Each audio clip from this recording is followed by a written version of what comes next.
Hello, this is my anime tier list for 2024. Not for the year 2024's anime, but all the anime that I watched from around October 2020 until around September 2024. I watched all of it before One Piece and my first semester of college.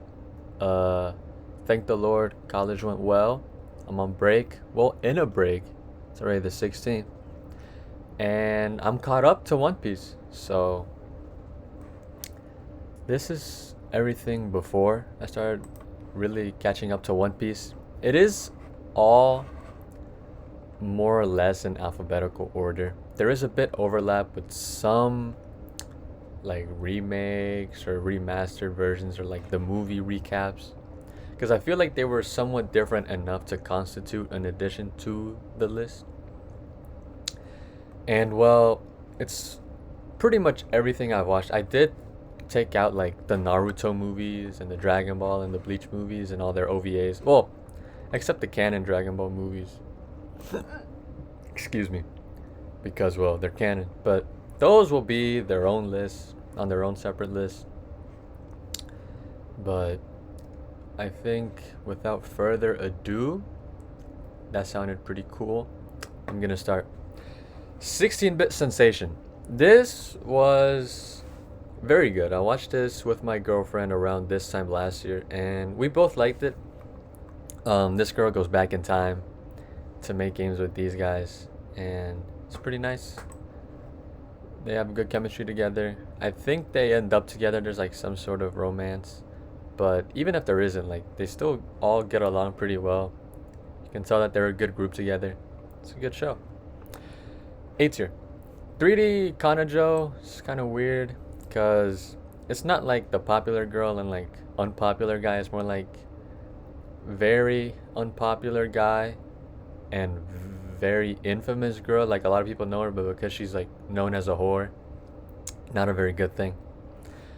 But they're actually pretty sweet together because he's very nice to her. Then she goes through brain surgery, gets amnesia. He becomes some Giga Chad, and they meet again together like around a few years, I want to say, after her surgery, and she starts to remember him, and they get back together. So sweet, but it's like 2 seasons, and one of his friends is kind of freaky, so that's why it doesn't get A tier. 5 centimeters per second. I'm putting this in D tier. This was garbage. All right, because the only reason why my girl and I watched it was because of snow and cherry blossoms, and they were the best part of the movie because these two go for, I want to say, maybe even 2 decades of back and forth of trying to meet up with each other and not even like talking to anyone else like visibly. Like maybe they interact with like their classmates and their coworkers, but other than that, they're pretty much like very solitary, very much miss each other, but they never meet up. And the point of the story is that you're supposed to take action or you're going to end up like them.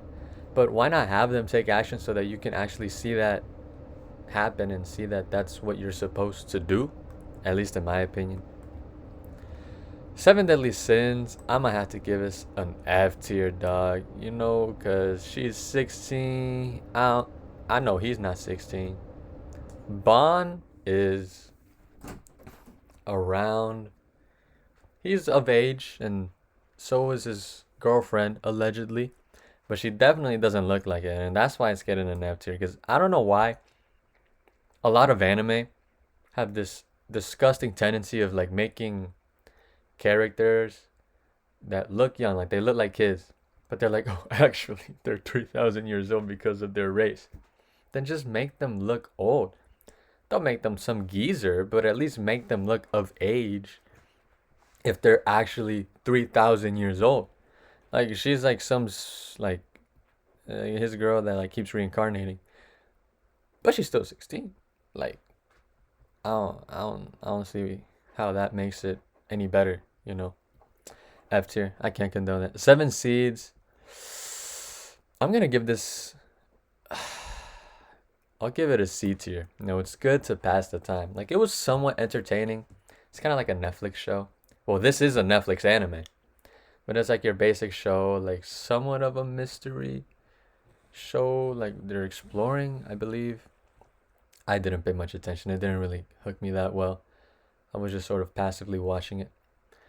But it ended off on somewhat of a cliffhanger with like this big mystery on why the island was like the way it was, I think. But then, you know, we never got a season two. Probably for a reason because it wasn't very catching, but it still, was okay. It wasn't as bad as this one. It wasn't a time waster, and it wasn't a crime. So, Centaur's Life. This gets F tier. Just by looking at this, you can tell, dog. A Lull in the Sea. This gets A tier. One of the first anime I watched, at least like one of the few first, I want to say. Very good. Very, very good. Nice romance. Even has a time skip, kind of like a shonen, except they didn't train. It was just like this big flood that happened, and the fish people went back to the sea. And it's got like a little bit of a sci-fi. It's not all just like rom-com or romance drama, but it was a sweet anime. There was drama. There were good moments. There weren't really any bad moments. Like never did I think, damn, this anime is too long, because it is longer. I think it's like double this. I think it's like 26 episodes. Like it's a bit on the longer side, but it didn't feel too long. It felt pretty compelling. But S tier is reserved. Which one is this? I always forget this. The Silent Voice. I forget the title. I always confuse it with 5 centimeters because of the cherry blossoms. But, this gets an A tier. Alright. It's really good, because, guy bullies girl, guy gets bullied for bullying girl, guy and girl fall in love, like that's pretty much the big summary. And she's deaf, I liked it, it was very sweet, and like it was, a good story. I don't really have too much to say about it because like with shows like these, like with actual shows, like you see a character grow like throughout a long time. But like through here, like you genuinely see his character grow and him starting to make friends and open up. So it was a pretty good payoff too. Like for a movie, this is very good character growth, showing you like a good dynamic between the two, how they get together, and it shows that she's not like a complete like, I don't know, shell of a character either. Like she has her own personality too, so it's not just about him, it's about both of them. And I feel like that just made the story better when they actually focus on more than just the MC. Kind of like the Seven Deadly Sins, because Escanor, why did they have to kill Escanor off, the best character on the show? No allegations, no crimes committed, he just worked out. And then, at least I assume so, like, look at his build, guys. A sister's all you need. You can already tell where that's going. I didn't think by watching this it would be, by reading the title, it would be what it was. But like all the anime here, I watched it until the end because Nikkei 30 said to never back down and to never give up. And that might have been a big reason as to why a lot of my time was wasted, because some of these are just not very good. Which is why this one is going in F tier. I mean, a sister's all you need. He has a thing for sisters. Like, dog, you are nasty. You's a freak. Not in the font freak, maybe Comic Sans, that bad kind of freak. A Whisker Away. I'll give this an A tier. I will also admit that this is going to be a little laggy because it's a lot of titles, right? And loading all of these images taking a bit of a toll on my computer. But it's okay. I know he can do it. But A Whisker Away, my sister really likes this movie. I feel like she's seen this like maybe 3 times, which is kind of funny because it's not that good. All right. Well, at least me personally, I don't rewatch anything unless I genuinely don't remember what happened. Kind of like with maybe like a movie or two. Maybe like Bakugan, I did rewatch because it was like 12 years after I watched it for the first time. Same thing with Classroom of the Elite, like season 2. I don't know, I just tuned out. I was busy with school, but yeah, very very busy What was I, a junior? Yeah, the fuck was I doing? I don't know why I was just tuned out. But A Whisker Away was really good. It has a little bit of a supernatural effect, you know, and again, another romance movie. And but they have a pretty good connection, you know, and it has a pretty big involvement with cats and like them being supernatural, which is like a popular legend, like just in general. So it was cool to explore it, and it gets A tier. Aesthetic of a rogue hero. This is kind of like an isekai.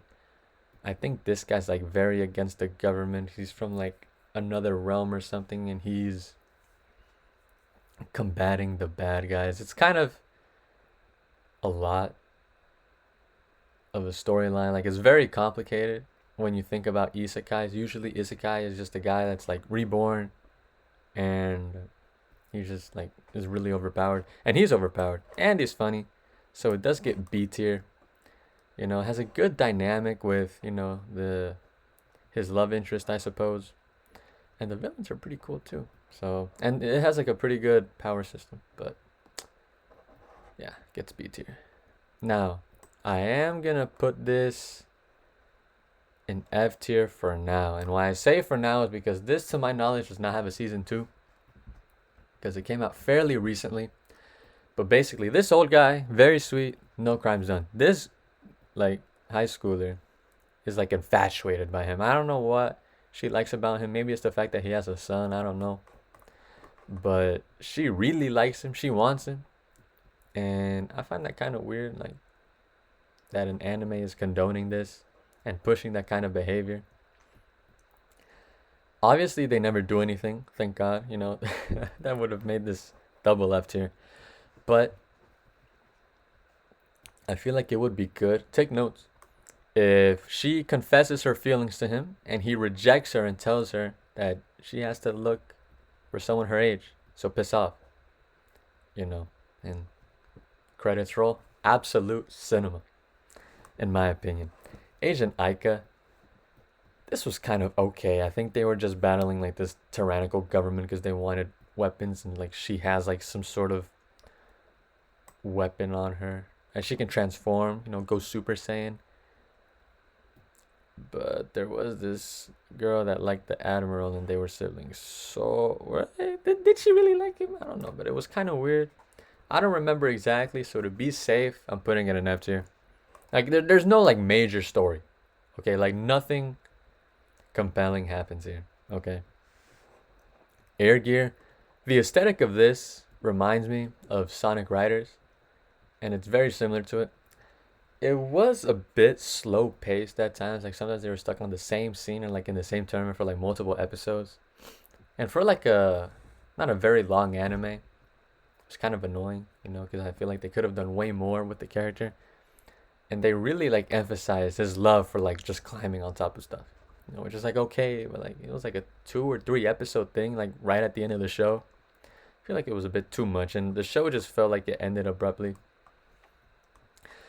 But other than that, after all the bad things, it's a great show, really fun. Little me would have loved watching this because it just looks so fun to just ride on motorized roller skates.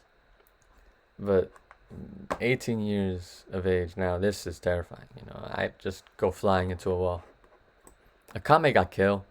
I think this is really between A and B tier because I don't like how they killed everyone off.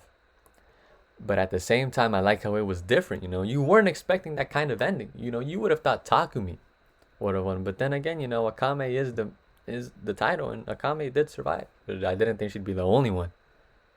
No, of course it was different than the manga, but this is an anime tier list, so it doesn't matter. I think it still was pretty good.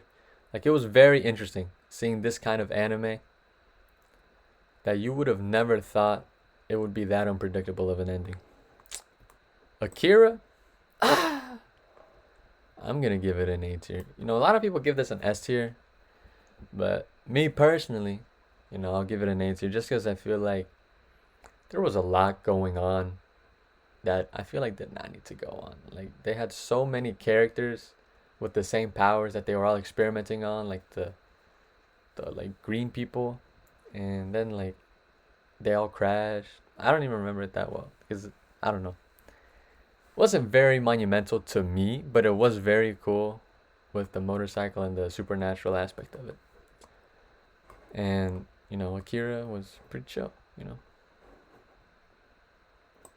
I feel like I just pissed off a lot of longtime anime fans. But like as a somewhat new anime fan, it was good, but people hype this up to be like S plus tier. The motorcycle scene is iconic, and the whole thing about motorcycles is iconic. But at the latter half of the show, they don't really use many motorcycles. It's mostly just them using their powers, or like the power that they have inside of them, to combat the like scientific warlord, you know, with all his freaking power ups. Amnesia, I'm gonna have to give this. I'll give it a C tier for now. I'll give it the benefit of the doubt, because one big problem is that if you don't like really read into what this is about, you're gonna be confused as fuck. Like my girlfriend and I started this anime, and she dropped at episode 1, but I kept watching. No, she dropped at like maybe a few episodes in, but I kept watching because like it goes from one storyline to another, and the thing is that she's going from one dimension to another, or like one timeline, and like in each time she's with a different guy, and like one of them's a bad guy who caused her harm, but she doesn't know that. She thinks they're a good guy, but it keeps hopping from time to time, and it's pretty annoying. And you wouldn't know why this even happens if you don't look up that it's from a video game. So like if you play the game, it's nice, but I feel as though that when you translate something from a game to an anime, you should at least do some sort of explanation, or just like have it carry on as its own thing. In my opinion, my prestigious opinion. And you thought there was never a girl online. Not how you begin a sentence, by the way. At least that's what my elementary school teachers would say. But it was a pretty silly anime. I'll give it a B tier. Like nothing crazy happens. Okay, not a very compelling storyline. But it was just a nice little anime to see, a nice little romance between some gamer guys, Nothing crazy. Angel Beats does get an A tier though. The whole war like between them and her is pretty good. And then to find out that she's also a good person, it's pretty nice. And then him and her reincarnate and end up together. At least that's how I remember it. Imagine it was like completely different. But I remember it somewhat well, and I liked it. So it gets an A tier. Nothing bad ever happens. It's a fairly short anime for all that happens. Like you would think, like if you read out all the plot points, you would think that this is like a 26 episoder, but it's only 13. The pacing is very good. Does not waste any time, and it's still pretty funny as well. And it's got the same aesthetic as Peak, Clannad, which I'll get to it later, man. Anohana. This is an okay, like moving on kind of anime, but I'll put it in C tier. Cause they all moved on and they all better themselves in the end. But I feel as though it is it is definitely not as good as everyone says, alright? Cause why did this freak have to dress up as her? Like, why? No one's gonna match that freak, buddy. Like she's dead too. And that's even extra disrespectful. But like everyone else is like having a difficult time dealing with her death, and it's genuinely changed their lives. So seeing how they grow past that is good. But other than like, it still has some like freaky parts because they take it too far. Like with how down bad they are because of her death. I feel as though it could have been resolved a bit better, in my opinion. This was another good anime. I really like the supernatural aspect of it and breaking the whole curse. Is it A tier worthy though? I'm not too sure. I'll leave it at B tier. I just don't feel very comfortable leaving it with these three. But I want to keep A tier fairly simple because there's some S tiers. But I want to keep it very clean because I have done this before. Like I did try. But I just genuinely did not remember a lot of the anime, so I had to like review. Like I'm studying for a test.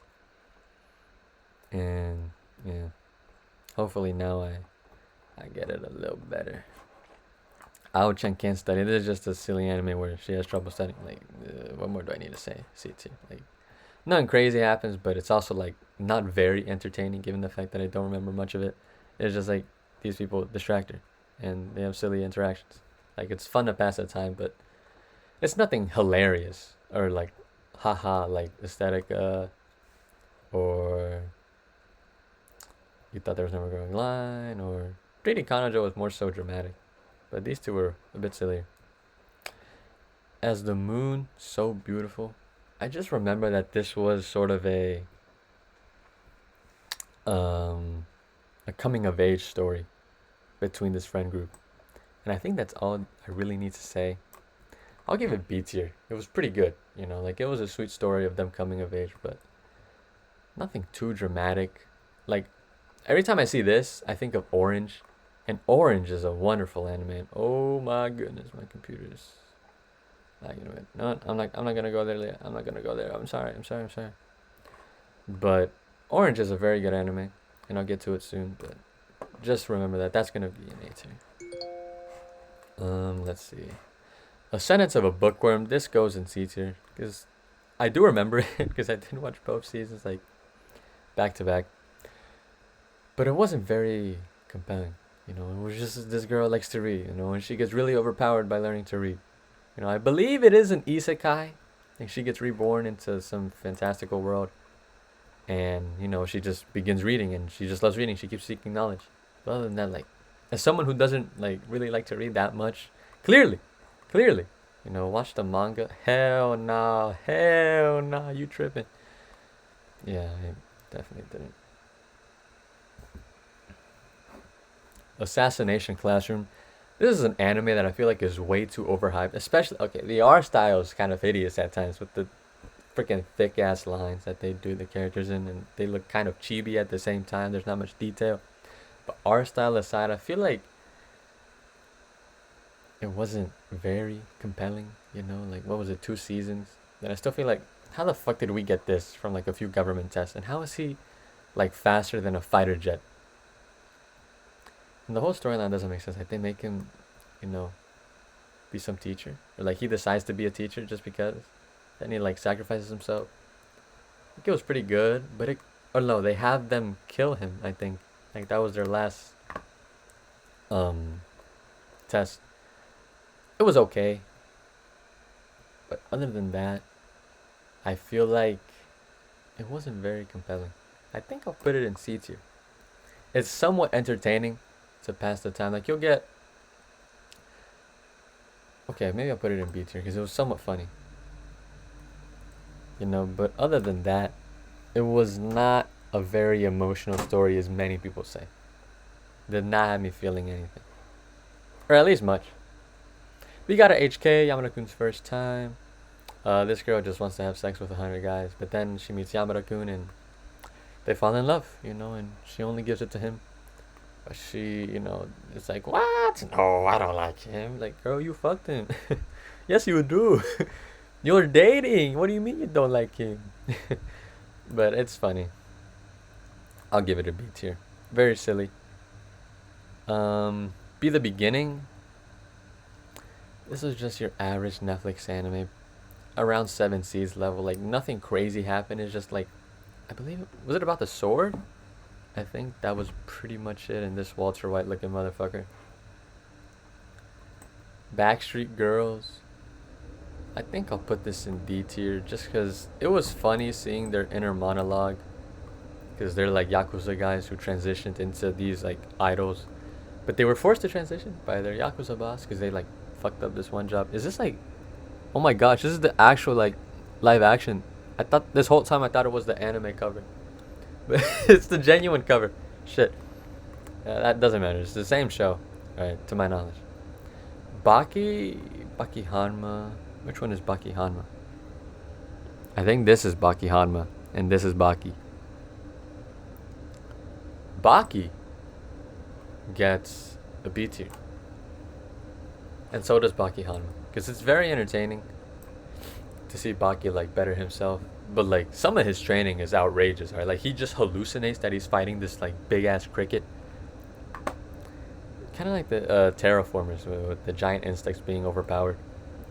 and that like makes him stronger. And then he fights that one guy that pisses all over him. Like it's so, like, yeah, that's nasty, dog. Like I did not need to see that. It was okay seeing him like the fights were like pretty high, but I did not want to see him get pissed on, dog. Bakugan Battle Brawler. This gets an S tier.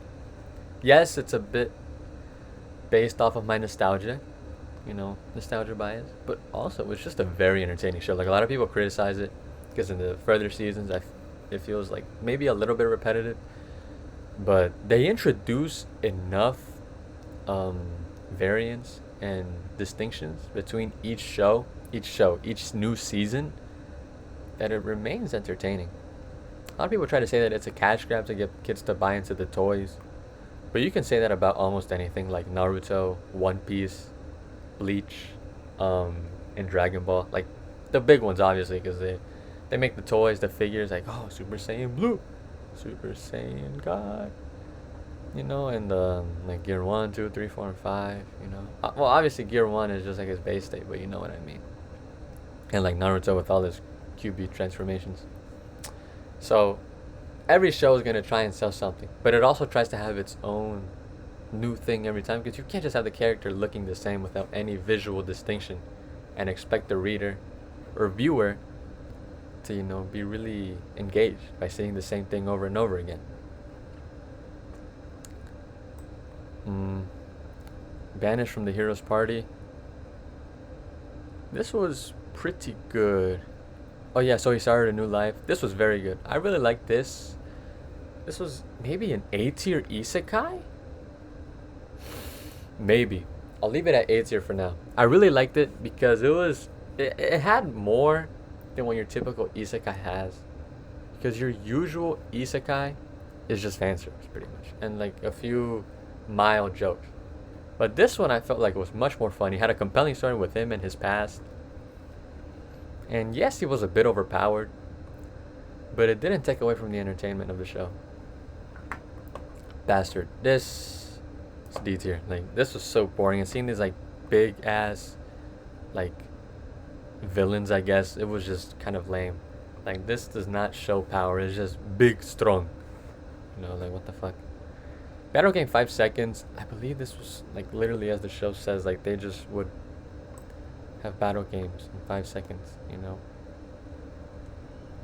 Nothing too crazy.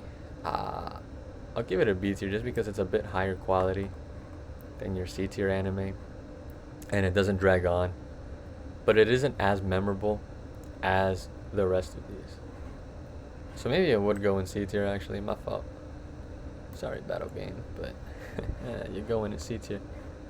Bento as well is going in C tier, accompanying Battle Game 5 seconds. I think I watched these two back to back as well, because this was just about like battling to get bento. I believe they are battling like for the bento, and the bento does have something else. But other than that, like there's no real compelling storyline. He doesn't want to be the bento king or the bento kage or protect his bento. He just wants bento. Tell me why, tell me why, tell me what you want. Berserk is S tier just because it was entertaining. A lot of people criticize it because a lot of the animation is like not very animation. It's just like a still image with like dialogue over it. And I understand, but like that doesn't really take away from the value of a show. The story, the world building is still done pretty well. This version of the show does skip over a lot of parts from the manga, but all Berserk adaptations skip over important parts from the manga, just because Berserk is just so long that there is no way that they can possibly cover the entire manga, or at least like an entire arc, in a concise amount of episodes. Like I believe this was maybe around 25 episodes.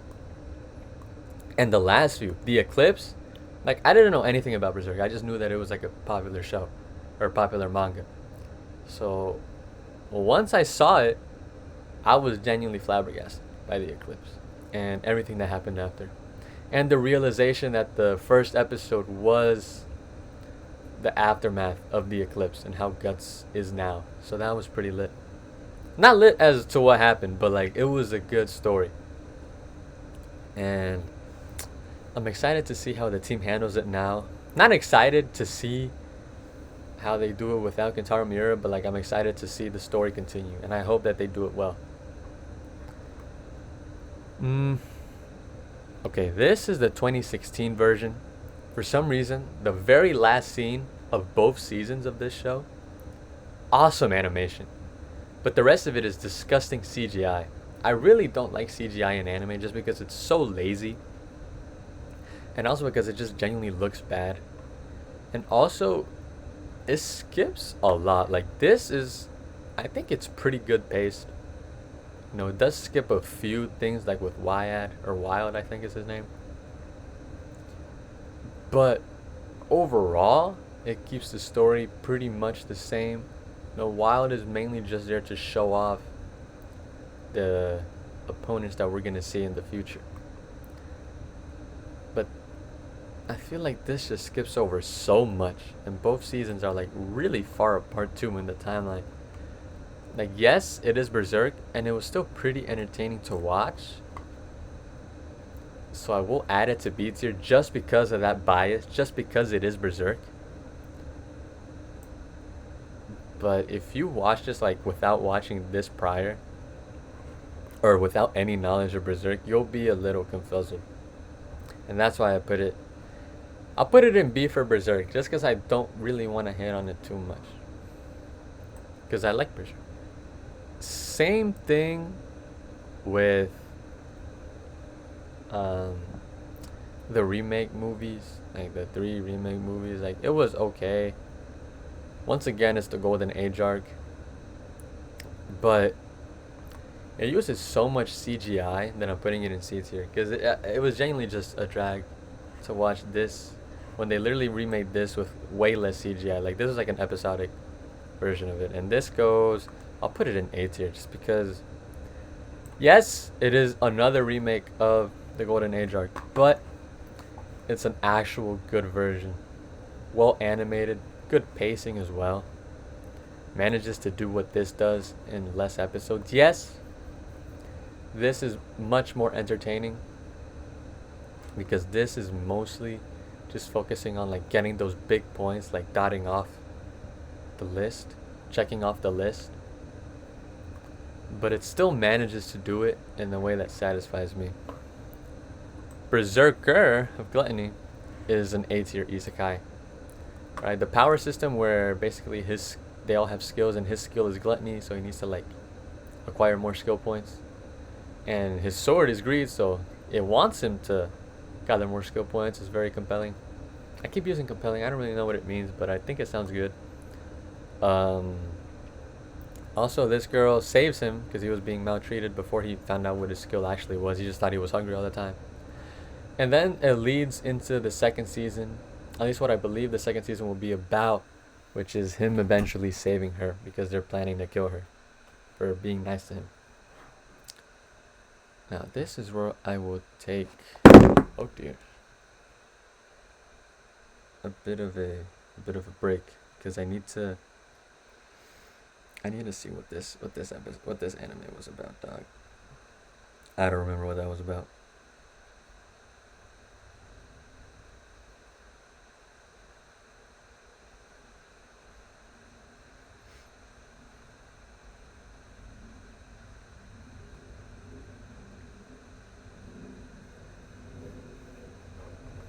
Do I genuinely not remember what this was about? Oh my goodness.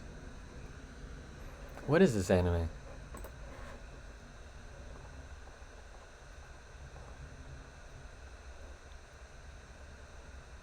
Big Order? What was Big Order about?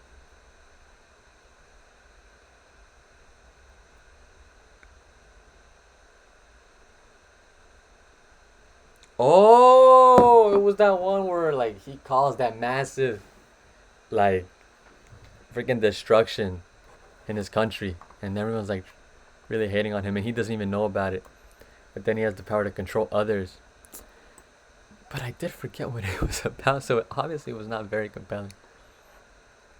I'll put it in C tier just because it's like somewhat entertaining, you know, very apocalyptic, you know, another popular genre. in your basic 12 episoder. It wasn't detailed, like it wasn't a timeless. Like it had some growth, and like he ends up saving the world, like having it redone. But it just was not as memorable as I would have thought it was, or maybe because I've just watched so many that it just sort of suppressed in my mind. Because I actually kind of liked it, so it is going up in B tier. I'm sorry. Black Butler, I do remember this because they did it bad. Okay, first season was pretty good, mixed filler sprinkled in. But the second season was pure filler, and that really pissed me off because that one guy that he interacts with died in season one, and then in season two he's just there, and I was so confused. I was like, "Oh, does this take place beforehand?" And no, it's after, but he's just back for no reason. And I just did not like that. And then Book of Circus was pretty good. Um, Public School Arc I watched somewhat recently, and it was pretty good as well. The cruise one was okay. I didn't really like that. I probably just like don't like cruises, so I'll put it in C tier. Like it's a fine storyline, but like putting it all together and trying to watch it is kind of a hassle, and like trying to skip over the filler because some of the filler bleeds into the anime, like with season one. Blame. This was okay. I think I watched this movie like after I finished Naruto, and it was just like pretty boring. Nothing major. It was mostly just like post-apocalyptic. They're fighting this world order to free people back to the surface. Kind of a weird art style as well. The way the characters were designed, but it wasn't like terrible. But it just wasn't okay. It wasn't terrible, so I'll put it in C tier. These are for the terrible ones. Okay. Bleach. I really like Bleach. Okay, like season one, the first arc of Bleach, like Soul Society saving Rukia, was very good. Got me hooked on the show. Then a wrong car was even better, and in between that, I forgot was the Visors, when Ichigo trains with the Visors, and I really liked that. I really like the Visors, especially Shinji. He's really cool, especially his Bankai. But then the Fullbringer arc was really ass, like, especially, and the filler. Like, the Bount arc did not need to be that damn long. It was like 1.5 seasons long. It did not have to be that long. And then there was a kind of a good filler though, like the one where their Zanpakuto turned into like their actual selves, like their actual personalities, was kind of fun to watch. And there was another one where Ichigo starts to regain his powers. So it is kind of like annoying because I don't like the Fullbringer arc because it shows that the Arrancar arc did not have any consequences. But it just showed that Ichigo still had kind of an aptitude for using Reishi. Unlike the Fullbringer arc, which is like brings all his powers back, but like in a different look. And that's how it ended. So I think the Arrancar arc was a much better ending, much better conclusion to the story arc, where Ichigo just wants to protect his friends and he loses his powers. But he saved his friends. It was a great storyline because that's all he wants to do is protect his loved ones. And he does manage to do that in the Fullbringer arc, but because the Fullbringer arc exists, does not get an S tier.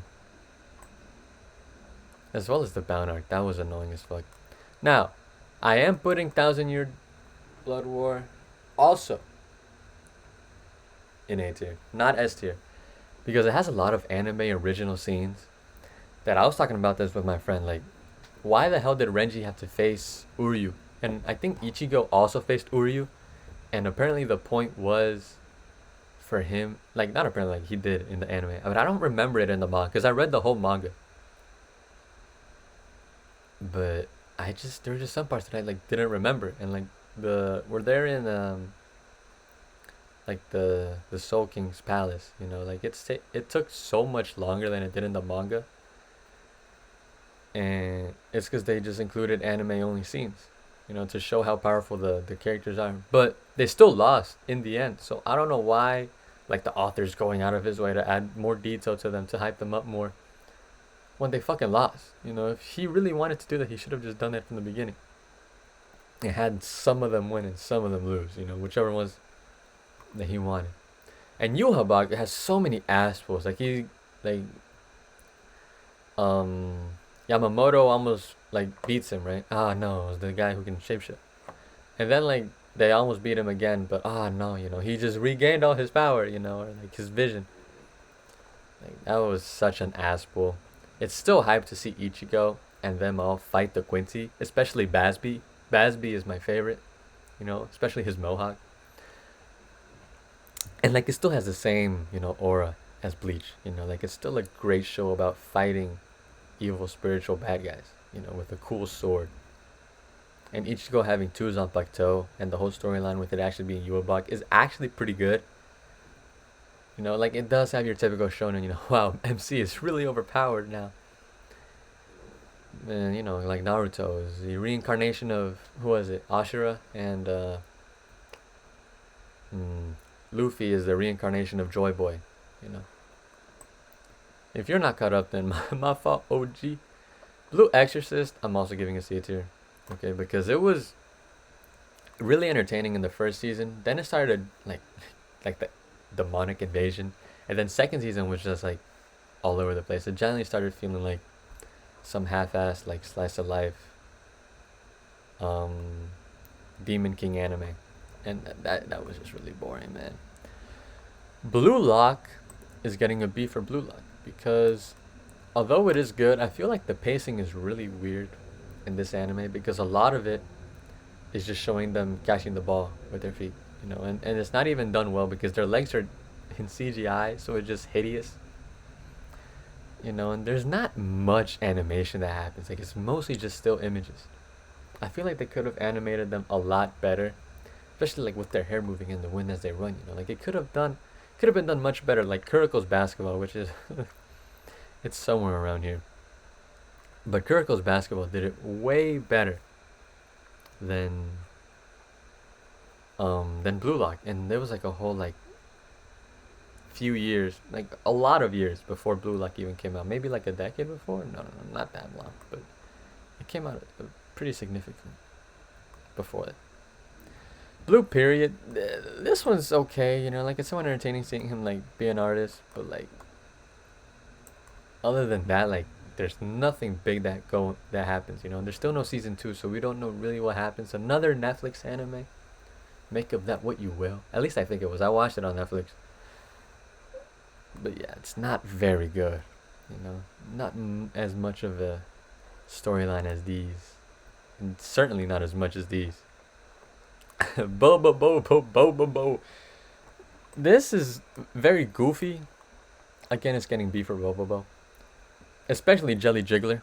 He just because of Jelly Jiggler, I want to put it in A tier. I might. I'll put it in A tier for now. I might change my mind later though. It was just some parts of it that I feel like dragged on the goofiness because it was so goofy to the point that they had to cancel the show because it just brought nothing of value. Like it was funny, but some of it was like too childish for me. Like watching it at 17 was not very good. 17 or was I 18? I think I was 18 when I watched this actually, which makes it even worse. Like I've grown up so much, and then seeing this guy with his nose hair just be goofy was okay. And then like half of the plot of the story just like disappeared at times. Like them trying to fight the aliens that made them shave their heads. You know, like where are they some episodes? You know, they're just doing whatever in some episodes. Some of them do become like friends, like Jelly Jiggler, which I do like. But like, what the fuck even is Jelly Jiggler and Don Patch? These two carry the show, but like some of the stuff they do is like, what the hell is going on? Boondocks. It's getting an S here. This is hilarious. I screwed up way too much. But I don't even know if the Boondocks is an anime. I don't know if you can classify it as an anime. But it's hilarious. It's funny. You know? And that's all it does. And it does a great job at doing what it wants to do. You know? And for that it gets an S here. You know? Especially Thugnificent. He's the GOAT. You do that reading shit? Shit. I'm proud of you, bro. Bottom tier character Tomazaki. This got a season 2. I think I watched it. I don't recall. Like, it was good until they got to season 2 because I feel like it was kind of unnecessary because you already had his character arc and him growing and making some sort of relationships with others. But then once you do a season 2 and like try to do even more, even though nothing much happens to their characters, like you're just showing them to show them do stuff, I just feel like not much is going on. And that's a slight problem that I do have with Dragon Ball, is that they keep making new stuff that isn't actually like taking place now. It's just like in the past technically. Because we saw End of Z. GT was not very good in terms of public appeal. I just don't like the ending and how they just like revert Goku to being dead. Not revert Goku. Like they keep him a child, I should say, and then he's dead. And then he comes back, like after what, like 80 years, maybe 100 years? And he's just some like worshipped guy. Which is like, yeah, he is a hero, but like, he's just like, oh my gosh, it's Goku. And I feel like, okay, Goku would never aspire to be that. He just aspired to be the strongest. And him being Earth's guardian is okay, but at the same time, I feel like it could have very much ended on a better note. Instead of him just running off into the sunset. Yes, it was very emotional, but it was weird how he was like, it was uncertain if he was real or if he was like tangible or if he was like just in a spirit, because he would like phase in and out at times. It was very sad. Like it was very emotional of an ending. Like it was very sad. But I just feel like they could have handled the whole aspect of him going away much better. Like if it was just like him and the cast, it would have been a bit better. They did give some shine, but they killed off Pickle Goat. And I don't know how I feel about that. Brynhilde, I don't remember the full title. I think it was like In the Darkness or something. This is very good, she and a few other ladies are forced to become weapons, for the government. Or for like, no, not the government, like some like association, some conglomerate institution. And I'm just used to a lot of them being against the government. I'm sorry. I love the government, I love the government! But this was very good because this guy's whole story was like he like has no reason to be involved, right, with like her and like the other girls that are weapons, but he's genuinely trying to save them from becoming weapons. And like some of them die, and like some of them are like really going through a lot, like in terms of how they're being treated. But I feel like he manages to do a very good job at saving them and at using all their powers like pretty intelligently, like, and I believe some of them even like become friends, like some of their enemies, because like they're also like those girls that are like being made into weapons, but they realize what's going on, and then they turn to the good side, kind of like Dragon Ball, like Piccolo, Majin Buu. This gets a B tier. Actually, I'll give it an A tier because it was a. I'll give it a B tier for now, just because it was not all too memorable, but it was still a pretty compelling story. Again, that's my favorite word today. Then we have, this is Bubble. I believe they're like on a big bubble or something. Netflix movie.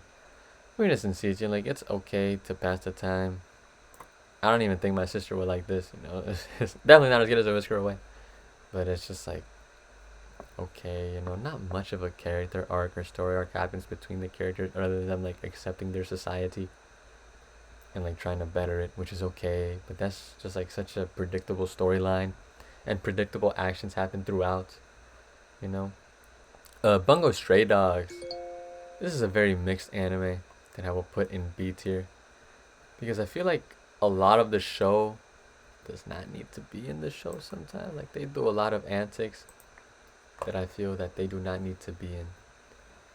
Like a lot of the cases, a lot of the like stuff that they do, I feel like it's just a bunch of loops at times. But there are times when it gets real hype and you're like, damn, this is a good show. Like, never did I think I would be interested in like some type of spy anime, but it's good. Or like detective anime, I should say. Bungo Stray Dogs 1 goes in C tier. Like, this is like just good. Like, if you like Bungo Stray Dogs and you just want to see more of like them being silly, like, okay, but like this adds nothing of value to the show, which is okay. But like, it also just wasn't very entertaining to me, in my opinion. Burn the Witch, like, kind of like the sister of Bleach, was okay.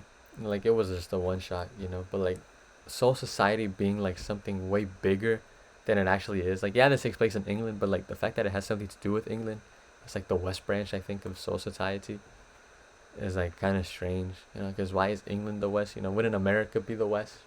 Wouldn't it just like be center, since it's like kind of in the center? You know, Japan, America, then the rest of the world. I don't know. It was good, like somewhat entertaining, but like the whole dragon appeal was a bit strange. Like, yeah, no one else could see the dragons, so like the dragons, I think, could other people see the dragons? I don't even remember. It goes in B tier because it was still like somewhat cool to see more lore explored from the Bleach anime universe. But it was like cool just seeing England, because England is my city. But other than that, like they're not as entertaining as like Ichigo and Cone, because Cone is the goat. Okay. And then we have Buso Ranking. Buso Ranking is very good anime. This gets A tier for sure. He tries to save this one girl, but he ends up dying, so she gets like this Buso Ranking, which like can serve as like its own individual life source. Is an individual like kind of life source pretty much, and she replaces his heart with it. And it's actually pretty good because the stakes are high, because he dies, you know, he's done. Now they sort of have like a second chance, and the bad guys are pretty fun, especially that one guy that can fly, the freaky guy. He was somewhat entertaining because he ended up helping them in the end. You know, kind of like Orochimaru, but like not as evil, and kind of like Buggy. Because Buggy did help, but he did it for his own means. You know, he's not actually a good guy that's just trying to help Luffy. And I would like it if my thing would load. Thank you. Arigato. Cardcaptor Sakura, the movie. I did watch the show up until like where this took place in like the watch order. It was entertaining to pass the time, but like seeing like a child do this stuff, like Naruto is at least like somewhat older. Like, this is like an elementary schooler. Naruto's like a middle schooler. And then you see him grow up to be like a high schooler, and then an adult, and then a grown ass man in Boruto. Boruto's not on this list. But this is like very long. I feel like my sister might enjoy this. But being that I'm not a big fan of like magical girls, given that I grew up watching, you know, Bakugan, you know, the goat, Ninjago, you know, stories with like, yeah, they have like crazy powers and power systems, but like it really makes sense when you think about it. Like the elemental powers and like the Bakugan and how like they're the G's, you know, and what each card does, like that's pretty fun. Like that's another aspect of Bakugan, and then the weapons, then the vehicles, and then Big Drago. It's just so good. Ceres, trash. All right, okay storyline, but reincarnation of woman and reincarnation of man who were lovers end up reincarnating as brother and sister. Fuck you, okay? Why do you always need, not you, but like the creators of these kind of F tier anime need to make some like incest or like pedophilic storyline? You know, why can't you just do something normal? Why can't they just be like, if you want them to be close, make them childhood friends, okay? Without any romantic relation, you know, they're just really good friends from their childhood. If you really want that. And then like this, like, why do you need to make them under, like, if you're gonna have them interact sexually with these, like, either don't have them do that or have them be old characters, you know? I just don't see why they always need to make them underage if they're gonna have them acting like they're over age, you know? they're gonna be acting that way, then make them overage. If not, then just don't do that shit. Pisses me off, dog, because it just tries to normalize it. And a lot of people watch these kind of shows and think that it's okay. No, like, not all of us have the same mental capacity to know right from wrong, or to battle, like, the, I wouldn't say evil, but like the bad message that this is trying to spread. At least that's what I feel.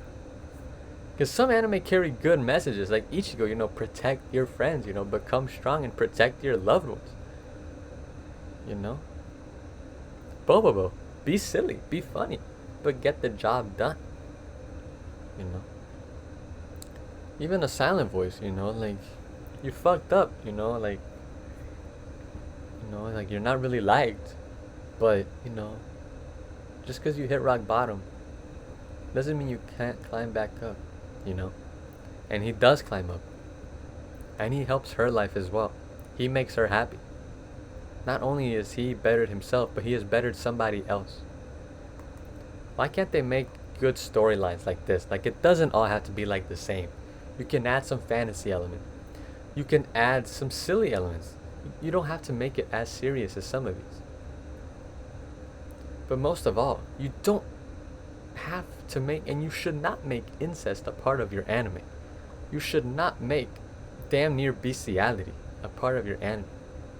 You should not make underage children be in sexual situations with overage people in your anime, or at all with, like, any people, because that's fucked up. No one really wants to see that, dog. Then we have, please excuse me, but I need to check. Okay. Oh, this is Cheating Craft. Okay. Charlotte is a very good anime that I will give A tier, because I like their romance that they have in his power, how he uses it to be, like, overpowered, but then he, like, learns from her that he should be a good person and to, like, watch out, because there's other people that have powers too. It's not just him. And they eventually try and, like, I think, liberate everyone from those powers, because they're not actually good. And he takes on all of them. He becomes like some Giga Chad that can, like, fight entire armies. The scaling is crazy. But, like, that aside, that also kind of holds it back from being S tier. Because, like, what the fuck? how big are his powers? And then he ends up in a wheelchair because he's, like, really tired. But they end up together because he accomplished his goal and he got rid of all the powers. And that was kind of sweet. He did it, to save the world pretty much. All those powers. And I feel like I said too much because it wasn't, like, that crazy, but they have a good storyline together. Cheating Craft, basically they just try to cheat in the school, nothing crazy. Children of Whales, also C tier, like, they're just, like, on an island called Whales and there's magic, of course, it's never explained. Chunibyo, I really like Chunibyo. I don't know why my whole mood just changed, but I really like Chunibyo. I think this was a recap. This is like a B tier recap. No, this was the recap. Recap version light. And then this is the other one. But this was pretty good. I think this was like a continuation of this. Yes. It was like a film. And it was a very good film. Him and the girl never kiss, it's a big storyline, when are they gonna kiss, they never kiss, and it's like, okay, like, I'm not like, kiss, but it's just like, why are they keep hyping this thing up if, they're never gonna do it, like, imagine they did that with Naruto, like, they're like, he's gonna become Hokage, guys, and he never actually becomes Hokage, how much that would piss me off. Obviously we don't see it in the show, but we do see it in the OVA, which, that does kind of piss me off a little bit, because they could have just done that, like, episode 700, because the last, like, few episodes of Naruto were just, like, antics going around in the Hidden Leaf, like, going around with the characters. I feel like they could have definitely squeezed in Naruto becoming Hokage in the last episode with his marriage, at least in my opinion. Clannad. Okay, I believe this is the motion picture. And this is the first show. The first show gets S tier because it's goated. Tomoya is the guy. Tomoyo is this. I always get confused. It's a very great anime. Wonderful romance too. Like, you would think by looking at like all the women here that it would be a harem anime, but no, they all want him. But he is loyal to Nagisa. Like, yes, she has her health issues, and those can get in the way of them being together. But he still like has love for her and goes out of his way to help her and to like always be there for her, and that's just such a nice storyline. And even if you do want to see him with like, okay, he's never with Fubuki, but if you want to see him with the other girls, it shows like the one special episode I think per season of him with like each. I think it's just Kyo and Tomoyo. But yeah. Also, After Story gets S tier because he continues it, and everything gets like redone with the whole wishes thing. It's a little supernatural, but he gets to like fix everything and make it better. And he gets to get better with his dad, and that was such a sweet thing. And seeing him with his daughter was very reminiscent to me of how it was with me and my mom. You know, I did grow up with a dad, but like being a child, I would spend most of my time at home with my mom while my dad worked during the day, you know. But like, even still, or like even just like playing with my dad as well, like going out and playing soccer, you know, like it was just something so sweet that made me really happy. Also, Sunohara is the fucking goat. He does mess up a little bit, but his undying loyalty and friendship to Tomoya is unreal. And the fact that his hair is like undyed. At first I thought he dyed it black, but no, he dyed it blonde. Like he bleached it and then it got undone. Which would explain why him and his sister don't have the same hair color. But I just did not like understand that the first time. Now looking back at it, I get it. But Sunohara is just so funny, and the stuff that he gets into is so good. And their dubs are so good as well. Like the dubs are really good. And the storyline is good. The music is good. Cherry Blossoms, guys. This is an S tier anime. The motion picture, I'll put in A tier. Only because I feel like it doesn't do as... Actually, no. It's going in S tier because it does something different. It's not canon. Here, Nagisa does not come back to life. But it's also good to see how Tomoya goes on about raising their daughter without Nagisa. Learning to love and take care of his daughter without being able to have a mother figure. You know. Classroom of the Elite. I remember I saw this meme about him getting her pregnant because they wanted more romances in the manga. I thought that was hilarious. This gets an A tier. This is a very good anime. Seeing him just like manage to like get himself out of these insane situations and like deconstruct everyone in their character and know exactly what's going on without like being filled in by someone. It's very fun to watch, seeing his detective skills, just like his IQ. Typical overpowered MC, but it's not too overpowered, you know, like he's like being humbled or nerfed a little bit.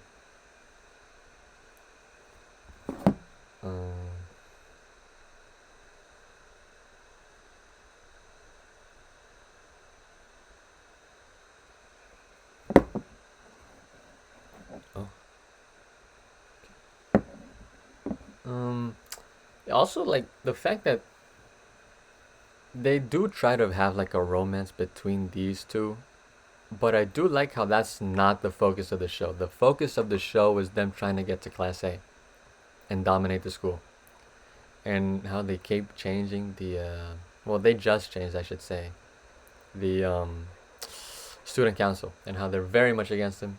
It's pretty entertaining to watch. She's kind of annoying. I think it's her that is fucking terrible. Like they should just write her off. Code Geass. Code Geass Lelouch of the Rebellion gets an A tier. Fun anime to watch. Right? Crazy plot twist. Not a fan of how he ends up dying. You know. But still, very emotional for him. I think Akio is his name. No, this pizza. Like all I remember her doing is just like eating pizza in his room. All right, like that's all I remember. But him trying to save everything for his sister and like for the betterment of humanity and for Japan was very, very nice to watch.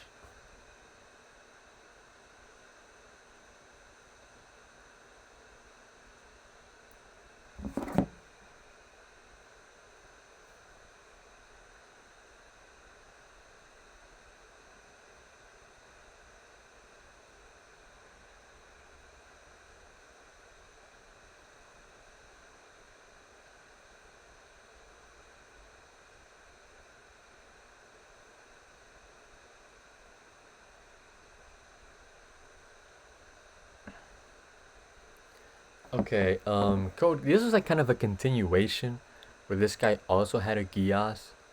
I'm putting it in B tier because I did not find it as entertaining as Lelouch, because this had the sort of psychological part to the show, like the mind games part, and how he's actually like using his ability to control people once to his advantage. But the other one is just like mechs fighting. Like that's all I remember from it. So it was not very good compared to this. Like it's still like a fun storyline, but it's not as good as this. This just feels like, you wanted to see more, so here's more. The Lelouch La Resurrection, I think I remember part of this. Why is he with her like that? I do not remember much of this, so it's going in B tier. Like like La Resurrection, he comes back. I don't know why. He fucking died. But I guess that's like a big problem in a lot of anime, that they just never kill off the character. They just always keep him around because they love him. But like if you really loved him, then why'd you kill him? Convenience store boyfriends. This was somewhat entertaining. Just like very mundane interactions between them being together, and like the guys with the girls at the convenience store. Then let's see. Cowboy Bebop was very good. Very interesting story, bounty hunter, but yeah, he has something else to it, something from his past, that he's also dealing with. A tier. He does die. Which actually, damn, so many MCs like die. Okay, he doesn't die. He dies. But it's not that bad, because it still like finishes his story arc. He still does what he wants to get done. Cromartie High School. This is such a fucking hilarious anime. Okay, Mekazawa has got to be the GOAT. Alright. The last episode was a bit dull, because it was just like, them being women was the punchline. Also, yeah, there is the gorilla in the background. I forgot about him for a second. Like, this whole anime is just like stupidly funny. But the last episode did miss, but it still gets an S because it's just pretty funny. And yeah, my computer. Daily Lives of High School Boys. This was funny, but not like Lemfao, like Cromartie High School. This was just like maybe LOL, maybe even Lamau, but not Lemfao. Not Lemfao. Danganronpa. It was somewhat like interesting watching it, but the teddy bear was kind of annoying at times. And like, it was a bit of an asshole, kind of like a Punk Hazard kind of thing, where they just fell like in the dumpster, and they try to escape. But other than that, like, it was still like fairly entertaining, like it was a very interesting concept that I hadn't seen before, at least I don't believe. Darwin's Game, very good anime, very good. Very good power system, very good aspect and storyline. Good dynamics between the characters as well. Please excuse me. Excuse me. Not S tier because it did leave off on a cliffhanger. And I need to know what happens because they could either make or break the show. But other than that, it's a very good show. Very fun power system. Okay, DD Fist of the North Star was fucking boring. Okay, because like sometimes Yuri is like, it's like her usual like young self, and they're old and hitting on her. Or sometimes, okay, I'm actually putting this back down here. Why am I putting this at the top? Or sometimes she's really old and they're young and they're hitting. Like it's just weird. Okay, and other than that, like this is just a boring ass thing that I'm honestly pissed off at myself that I watched this. This one was funny though. Like they look like me's, and it's genuinely somewhat entertaining. Like if you like Fist of the North Star, it's funny, but like it's nothing crazy. Like it's not something that's gonna be as hilarious as like Cromartie High School, like the stuff type of stuff that they get into. This is just like your favorite characters doing silly stuff. All right. Dear S, I believe this was like the alien that came and like falls in love with this one guy. It goes and sees it. Like, oh, it wasn't nothing crazy. Death Note goes in A tier. Would go in S tier if it wasn't for Near and Mellow. The third brother was pretty cool though. He had a fun aesthetic. He could have. They could have just done something with him, like him just being like some random guy that wants to take down Light. You know, they didn't have to make it. Oh, you know, like L's successor, because I really don't like that douchebag. Because he's just annoying. He's like a fucking prick. But yeah, that's not really the writer's fault. Like, I mean, it kind of is because like he wrote it, but also he was forced to like continue the story by Shonen Jump. Yeah, I'm not a very big fan of how they always forced them continue. Like, yeah, it's like successful, but like the more you do it, you know, the more you're just milking the cow, and then eventually runs dry. But it didn't. It wasn't completely milk dry. Like it was still fun, you know, with like L losing. Cause yeah, I didn't want L to lose. I mean, Light to lose, I should say. But like, he had to lose, you know, because he is the bad guy. He is the antagonist of the show. I mean, of the universe. He's the protagonist of the show, but he's the antagonist of the universe because that's not right what he's doing. The real life films, obviously are getting a B tier because like they like skip over a lot, but like in terms of like recap films, they do a very good job. Same thing with Chunibyo. No, it's not something that just like tries to get the plot points out of the way. It like does take its time in a few aspects and adds a little bit of lore, like being a Shinigami perhaps. Death Parade is mid. Okay, like a lot of people were hyping it up because it was like, oh my gosh, it's Lights in it. Ah, my goodness, same thing, you know, same universe. No, it is not. Okay, there are no Shinigami here. Like there's something similar, but they're definitely not it. And them trying to like fight against like the higher ups is so different from Death Note. It's somewhat entertaining, but I feel like it's just kind of rushed and it didn't really do much for me. Same thing with Demon Lord Retry. Like he's just trying to be a Demon Lord again. You know, like not very entertaining. You know, like what is with anime and demons? You know, this is why they always say that it's the modern.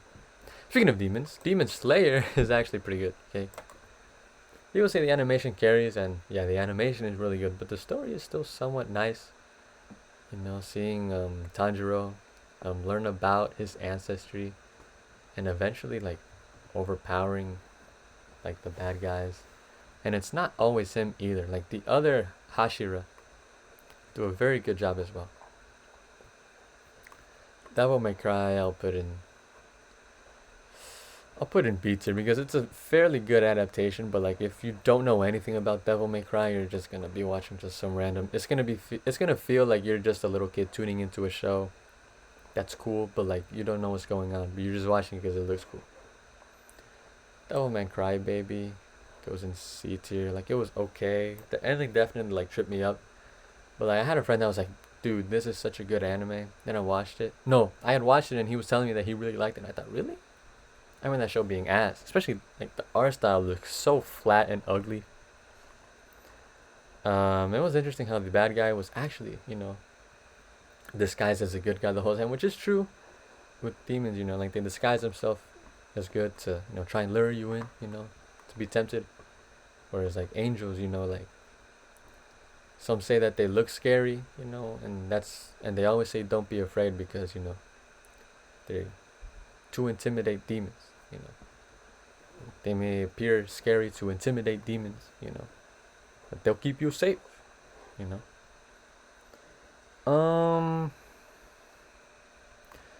Devil's Line, so many That was tough. This, like, I think I was just with my girlfriend too. Like they're just trying to like keep these vampires in society because they're not like real bad people, but they still like need the blood. Now put it in B tier. Like it was good. Didn't necessarily make me average in the next life. Can't believe I remember the title, but it was still somewhat good. You know, like it was like obviously a 12 episode anime. I did like the Dragon Ball reference, you know, with Roshi, but like other than that, it was just like somewhat flat characters. No, not they're not really deep. You know, like yeah, they do some silly stuff, but the only real funny thing was when they mentioned Roshi, domestic girlfriend. I kind of remember this one. Let me listen.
Okay, now I understand it. I had to re-look it up because thought I was confusing it with another show.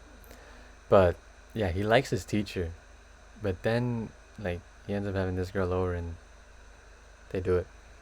And then his father remarries to, I believe, the teacher's mother, and because like she's young, like she's in her 20s, and his dad's like what in his 30s, 40s, and so is her mom. It's like they get married, and he has to live with both of them now, so that leads to quite the interesting premise. Not bad like Seres and the sisters all you need because like they're not related. Like it's like the stepsister kind of thing, which make of that what you will. But it still had like an interesting story because he was getting over his feelings of the teacher as he started catching feelings for his classmate, which was good because it was like way healthier for him to be with someone his age than like this old lady, you know. And for that, I'll put it in A tier. Like the premise was like very interesting, and the way he interacted with the characters, like it shows that I completely lost it. Oh my goodness. It shows that like a bunch of like fucked up stuff happens, and it shows how to get over like those feelings that like obviously aren't good, So if you're struggling with that, watch Domestic Girlfriend. But it also shows that like the very, I guess you could say, uncensored relationships that people have with each other, because it's not like all lovey-dovey like these. Like it gets gross, and it shows, and I think this is a good example of it. This is another gross anime just because like it just really does not do anything. I would have thought like they would at least like be together in the second season, but no, they're just like keep messing around. That's like just so fucking boring. Dororo, this is good. This is going in A tier. Alright, the fact that he ended up like taking care of the person who like caused his demise was very good, and I think this kid helped him. I don't remember what the fuck this kid really did other than helping him when like, he didn't have limbs of his own. But like other than that, like it was really good, and he's like really fucking strong for someone who like didn't really have anything. Okay, now we have Dragon Ball. Dun, dun, dun, dun, dun. Dun, dun, dun, dun, dun. I think I'm gonna put this in S here. I love Dragon Ball. Should I put it in S? I mean, I really like Bleach. I'll think about that. Dragon Ball. I did watch Z Kai because I didn't feel like watching like the bad pacing, and because this is an actual canon remaster, and it's actually really good as well. I prefer these voices as well. Like the lady voicing Frieza is not as good as the guy. I mean, now he passed away, so now I think she's gonna voice him again if they ever like have Frieza in like something canon. And Piccolo. I don't know, I just really like Piccolo. Cell Saga is the best saga as well, by the way.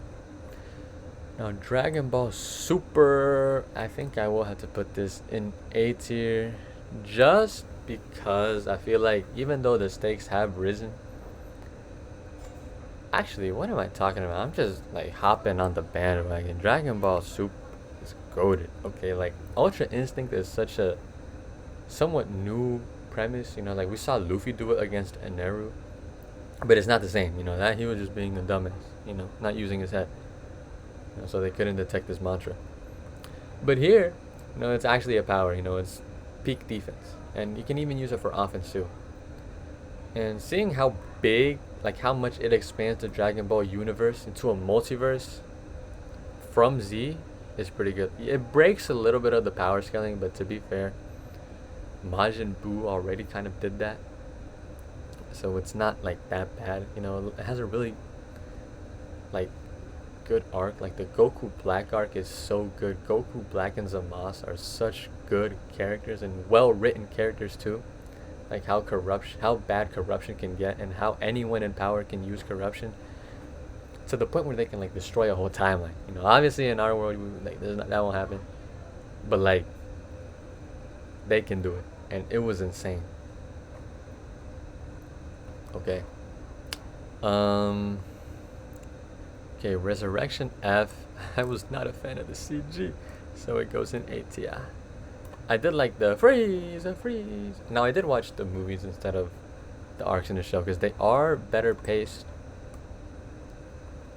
But I was not a fan of the CGI. Okay, actually, you know what? Who cares? I didn't even notice it until someone pointed it out, so it was not that bad. Okay. I'm just tripping. I'm tweaking. Eradicate the Saiyans. I'm an S tier because it was an interesting story. I don't know why I can included everything, like even these OVAs, but they're actually pretty good. Like episode Bardock, yes, it did get retconned with the manga, super manga. Excuse me, and with Super Broly, but it was still a very good, you know, sort of like side story, you could say, to the life of Goku's dad, Bardock, father of Goku, and the history of Trunks was just nice to see. You know, how Trunks grew and how he became as strong through different means than current Trunks. Super Broly, S tier. I even rewatched this with my girlfriend, who is not as big of a fan as Dragon Ball, and even she liked it. She thought it was awesome. That's how you know this is a good movie. Okay, maybe she didn't think it was awesome, but like I think she really liked it, guys. Okay. Superhero was good. I saw this in theaters. Liked how they give my boy Piccolo. I can see him. Yeah, they gave my goat Piccolo a power up. Then I found out they had to, you know, like cram in Gohan as well.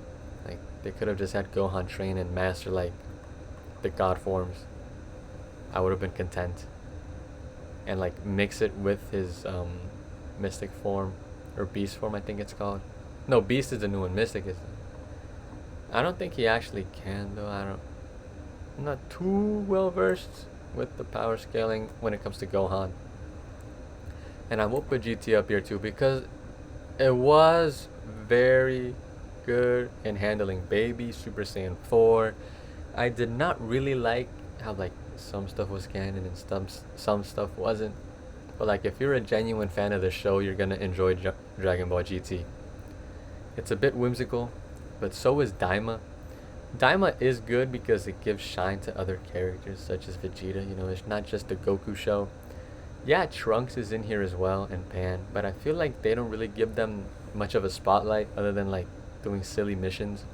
Like if they gave Trunks Super Saiyan 2 or 3, same thing with Goten, Gohan, Vegeta, I feel like it would have been much better. And even Pan as well. Like it would have been much better than what we got.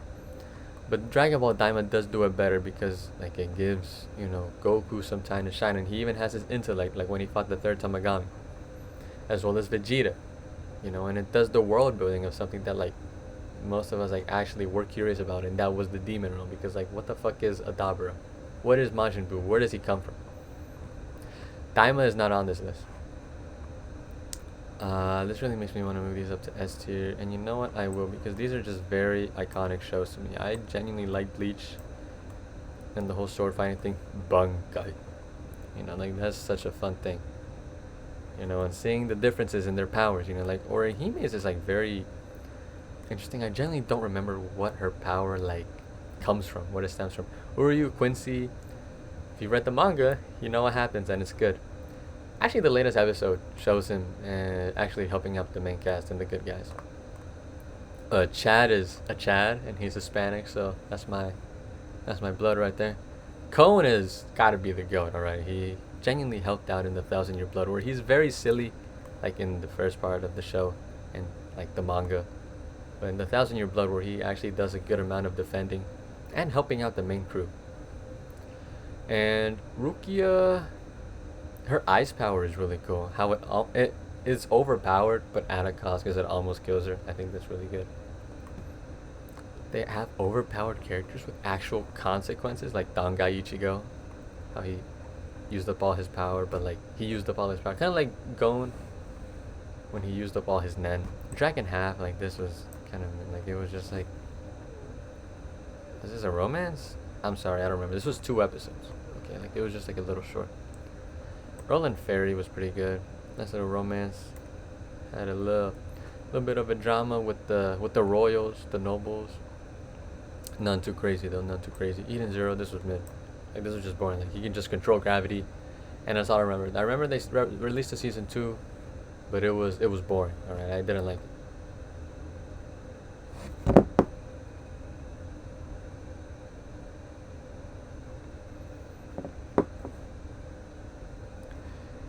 Engage Kiss. This was pretty good. You know, like it had a very interesting power system. Like it was the militaristic might versus like the bad guys. But it also had like this guy who was like genuinely really powerful, but he had to kiss her, you know, because she's like a demon, you know, like she gives him powers at like a cost, and the cost is his memories. You know, and he also like ends up in like a romance with like the other girl, like the daughter of the military person. Like main girl, main lady. Yeah, lady, because she's like in her 40s. Where is it? Oh my goodness. Here it is. I'll put it in A tier. And this is a very good show. Very good premise, you know, and it's not as fan service as you would think it is, and that's pretty good because it actually focuses on the story most of all, instead of like the silly moments.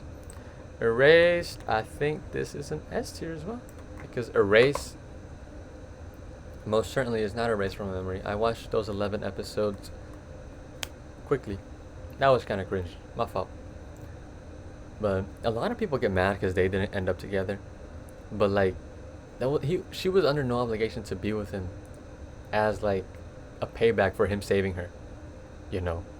And him ending up with the pizza girl, I feel like was much better. And I feel like him being so serious needs someone silly like that to be with him, if you know what I mean. And even still, like the whole thing where the teacher was the bad guy and he almost fucking drowns him was insane. But him being the hero without many people knowing except like her and the blonde kid was very good. Very good. I forgot the title of this one, so I will be right back.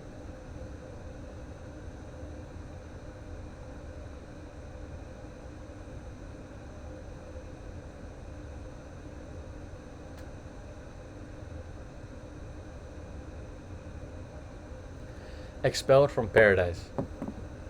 This was pretty good, you know, just trying to go up a very big bad guy who was corrupt, you know, very like cyber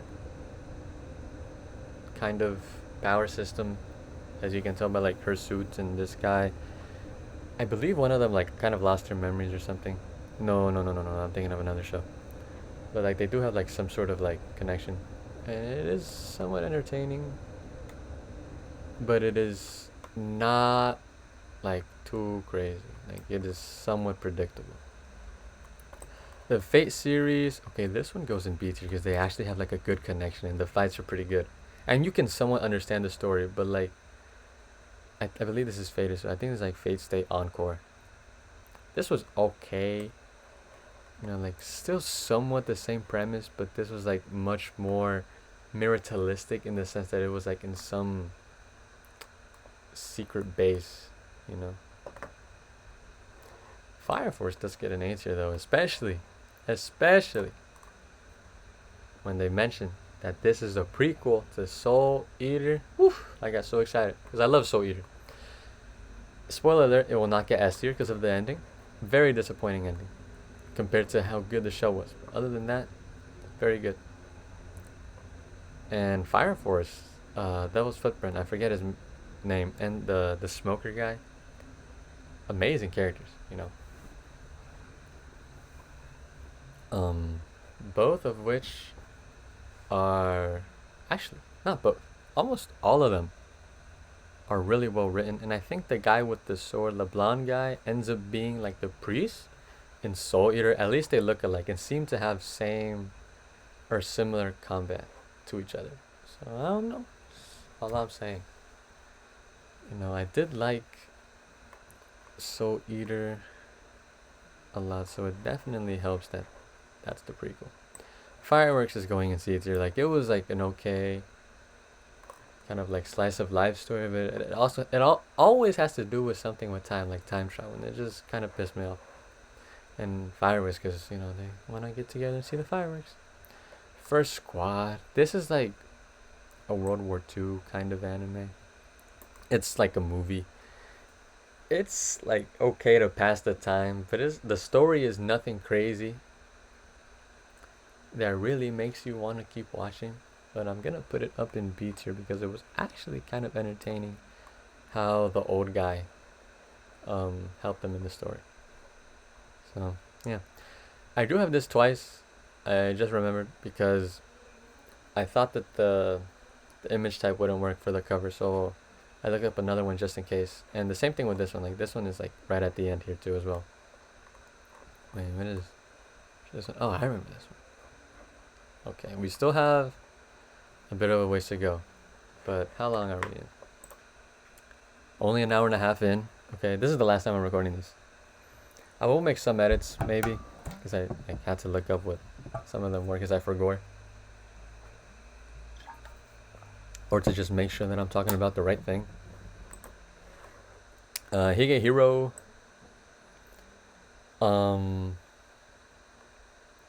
This was okay. This goes in D tier just because like he does like let her live with him and she's underage, and I think that like the story isn't like anything compelling, you know.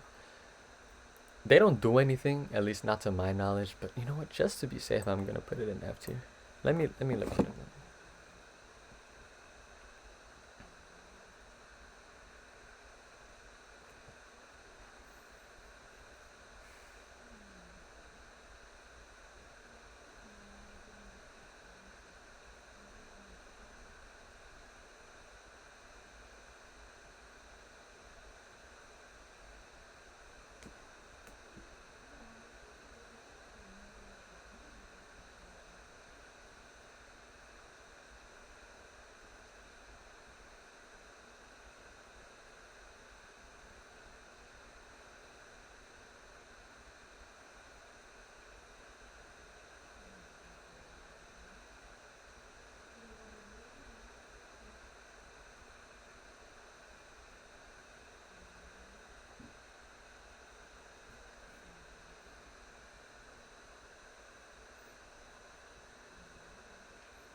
Okay, my apologies. Hero will get a C tier because like it's still a bit of a strange premise, but they do end up forming like some sort of friendship. Was like okay, you know, like a little mentorish friendship because she like was always like taken advantage of by like guys, and then he's like really kind and like gives her a place to stay, you know. So that's nice. You know, they develop a friendship, and they do not end up together, at least according to what I just looked up. You know, just to remember because I didn't remember it too well, and I wanted to make sure because I was a bit worried because like seeing these kind of corrupted my image of like stuff like this. Dorohedoro just get a D tier though because this anime is fucking atrocious. Not only does it look ugly as fuck, alright, it's also just boring. Alright, this is like the two different worlds, and this guy has a crocodile head, and it's like kind of all over the place with the stories. Like we know who the main bad guy is, kind of tease as to who turned him into this. But like the characters are not charismatic to get me hooked on the show, man. Now, Fist of the Blue Sky, I believe this is Fist of the Blue Sky. This goes in D tier just because it was boring. Okay, like none of it was like entertaining at all, if I'm being honest. Like okay, we got to see like the prequel to Fist of the North Star, like maybe like OG Kenshiro, like the Legend of Kenshiro. But it was nothing like what they talked about in the actual Fist of the North Star. And actually, no, it was this one that I'm putting in F tier because he was disrespectful against Jesus Christ, and him being my Lord and Savior, you know, bothered me a lot. So I'm putting it in F tier. Same thing with Regenesis, just because Regenesis did not do that, but it was boring and it was in 3D. So what, like, well, if you're gonna be lazy and rush a show, then just don't fucking do it.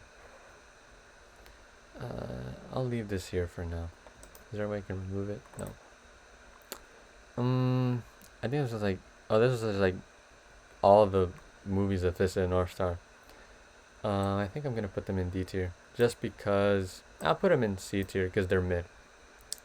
They do like show some background to the characters, but it like 2 out of the 3 of them remake the damn Souther arc or like take place during it, and I don't know what the fuck is the deal with the Souther arc. Kind of like the Golden Age arc. Yeah, they're both really good. I love Souther as much, okay, not as much as the people who like chose to remake it again, but I really like it. Okay, I like the Souther arc. It's a very good character, great storyline, but they ignore his whole thing that he did it for his dad, or like the guy that took him in. You know, they just make him a bad guy to be a bad guy. Now, Fist of the North Star does not do that. Okay. Oh yeah, and this one just like includes like random ass characters. All right. This one does not. This one does get A tier. You know, it would get S tier, but like, okay, the animation does not have a hold here because it is old. Okay, it's not like Regenesis or like in, what was it, like in 2016, 2018? Like you can damn near make a good looking anime. Alright, like it's like Clannad. Oh dear. Clannad, this was like what? Late 2000s? Maybe early 2010s, I believe. Even Dragon Ball. Dragon Ball Kai. You know, very good looking anime. Without like genuinely like remaking too much, more so just like actually no, it didn't like remake some scenes to like look way better than their rush schedules back then. For the 2000s, you know, in 2016, you're still doing that. Like, come on. Now, for the like what 80s, I think this came out in. It's pretty good. I really liked his dynamic with Shin. Kind of inspired Dio and Jonathan. And how they made Shin like actually a good guy and helping out Yuria, like revealed, was pretty cool.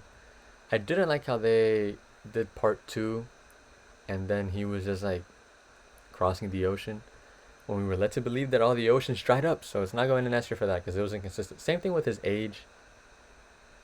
And I think it was his brother. I forgot his brother's name. The one with the long hair. Is it was it Toki? It might have been Toki. His hair color turned white because he turned sick because he was exposed to the radiation. But then, like in the flashbacks, they were like, "Oh, you know, it's always been one. You know, he's always been like this. He's always been sick, but he wasn't always sick." They also do that in DD Fist of the North Star. Oh goodness me. in DD Fist of the North. Like they have him just like be sick to be sick, but he's actually sick because of what he did for Kenshiro, and that's really good in the storyline. But I feel like it got messed up when I went to DD Fist of the North Star, and I did confuse him for a sec, so that is my fault. Flame of Rekka, it's pretty iconic. Like it's a cool anime.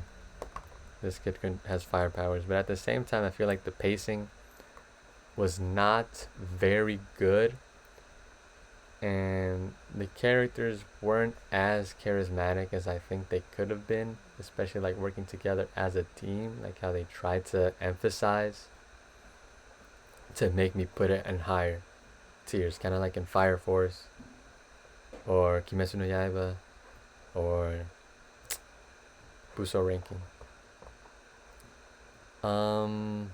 Flavors of Youth, international version. This was okay, like it was just like them remembering the food that they ate, and I love food, bro. But like this had no like real growth or anything. It was just like them remembering fond memories. Food Wars, I'm putting in A tier because it's genuinely entertaining seeing Soma like piss his way to the top. Like, oh, I'm way better than you think. Especially in that first episode. But it was not going in S tier because of the fan service. Because I do not need to see, boobs when they're showing food, dog. Like, I do not need to see a sexualized scene in a food anime. Like, there are so many other places where you can put that in. And by that I mean just like make something else if you really want to do that. Do not force that into a cooking anime because I thought it was nice and wholesome about cooking, and then I watch it in the living room and then something like that appears and then I am embarrassed because why is this in my anime about cooking? Good storyline though with him and I think Irina was her name. Very good. Freezing. This was very good. It was very gory as well, and it was interesting how it was kind of like Real Hinder, kind of like this anime, but obviously it was much more gory. And instead of it just being him supporting them, like each like lady had her own support, So it was like interesting, and also dealing with like how bad it is to like make people into weapons, like giving them powers, but at what cost? They're sacrificing their lives, for wars that are made, purely for money or politics. Kimi ni Todoke, for Me to You, gets A tier. It's a very sweet anime, and why did I just grab Bobobo? Why did I get Bobobo? Why's Bobobo here? Where's Kimi ni Todoke? Here it is. I don't know why. I think it's because my mouse is like on the verge of dying. I have not changed the battery since 2021, so maybe that's it. But this gets an A tier. The fact that they not only have a good storyline with and romance with each other, but that they and their friends also get development and grow and have their own romances is very good. There's another anime does that, and I will get to that soon, I believe. Or am I just like thinking about the same thing? No. It does exist. It's just later on. Fruits Basket, the OG version, gets a B tier. It's entertaining, but it's obviously unfinished. I do like the aesthetic though, like the early 2000s aesthetic of anime, and Ichigo looking ass guy. But it's just like the pacing is very slow. But the pacing with Fruits Basket is also, the 2019 is also like a bit too fast. Like they need to find like a nice lukewarm. This one is nice because I believe it shows like his parents and it gets into their backstory, which is pretty sweet. But it's just something about Fruits Basket and the whole thing about them being zodiacs and the animals being kind of okay. Like if it was just like some sort of legend and they just genuinely were hated, like if he was hated because of like something that like one of his past ancestors did, like a part of their clan or something, I feel like it would have been more interesting than having them actually be like people that morph into animals because they hug someone of the opposite sex. Like what? feel like that's not as like entertaining of a plot point as it could have been if they didn't put in that sci-fi kind of thing. And by sci-fi, I mean just like fantasy, you know, because like, of course, anime can't happen in real life, but like this, like it's just like romance, you know, slice of life. This is like even more than slice of life because it has that fantasy aspect. Full Metal Panic gets an S tier. The aesthetic is great, alright, and the fact that this guy is an absolute unit when it comes to being a soldier is so silly. And his romance with her is pretty entertaining because they obviously like start off as friends, but then as they get closer, they develop those feelings. And it's just a very nice storyline that it's obviously trying to expand into something really great and really big. At least something that what I'm understanding, because like season 1 went by. Then it was like that other season where they were just like getting up to antics, which was okay. You can skip it if you want. Like there's nothing like that you have to watch to understand this. It doesn't have many consequences. Just see more of them getting along. But as well as like season 2 and season 3, like you can see that they're trying to build up to like something much bigger of like, I forgot the name of the forces obviously, but like the good guys versus the bad guys, you know. And I am glad that they finally killed off that one guy that just kept coming back, you know. It was pretty annoying. And the fact that he like kind of like moved on at some point, like he quit their army and then he was just like someone else, you know. But in actuality he was just like kind of growing his character at the same time. It's pretty good. A little time skip, but it was actually like canon what he did. Like those like time skip specials that have nothing to do with the anime. Fullmetal Alchemist I'm putting in B tier just because the ending was like mid. Obviously like at the first one of the manga, but like Greed was still a very good character, and like the whole aspect of alchemy is pretty interesting. Like there's a price to pay, and clearly, you know, it doesn't come cheap. And that I did not for. That was my desk. I keep messing with the drawer. No, Brotherhood was way better. Putting it in A tier. The ending was much better here because he actually managed to save his brother. And I feel like they did a lot of the characters much more justice than they did in the OG version. Probably because they actually followed the manga. So good writing was in here. And also the characters, as they develop and grow, like he definitely becomes much more mature. And so does his little brother.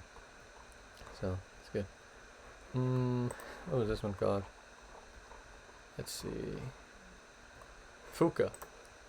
Fuka is kind of mid, you know. It's just this girl just likes singing. You know, she just wants to get into singing, and she like starts like getting friends that like singing. Gamers is just like love about kids that want to play games. You know, he thought he wouldn't find any friends that want to play games, and there are friends that want to play games. That's all there really is, you know. No like drama or anything really happens.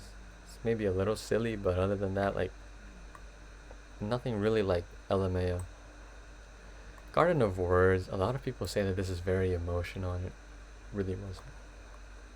No, it was just like guys talking to lady. Gates, this is like when they go to the other dimension, right? This was okay. You know, like it was nothing crazy. Like it was somewhat entertaining, but like after a few episodes, you're like, is this really all that's going on?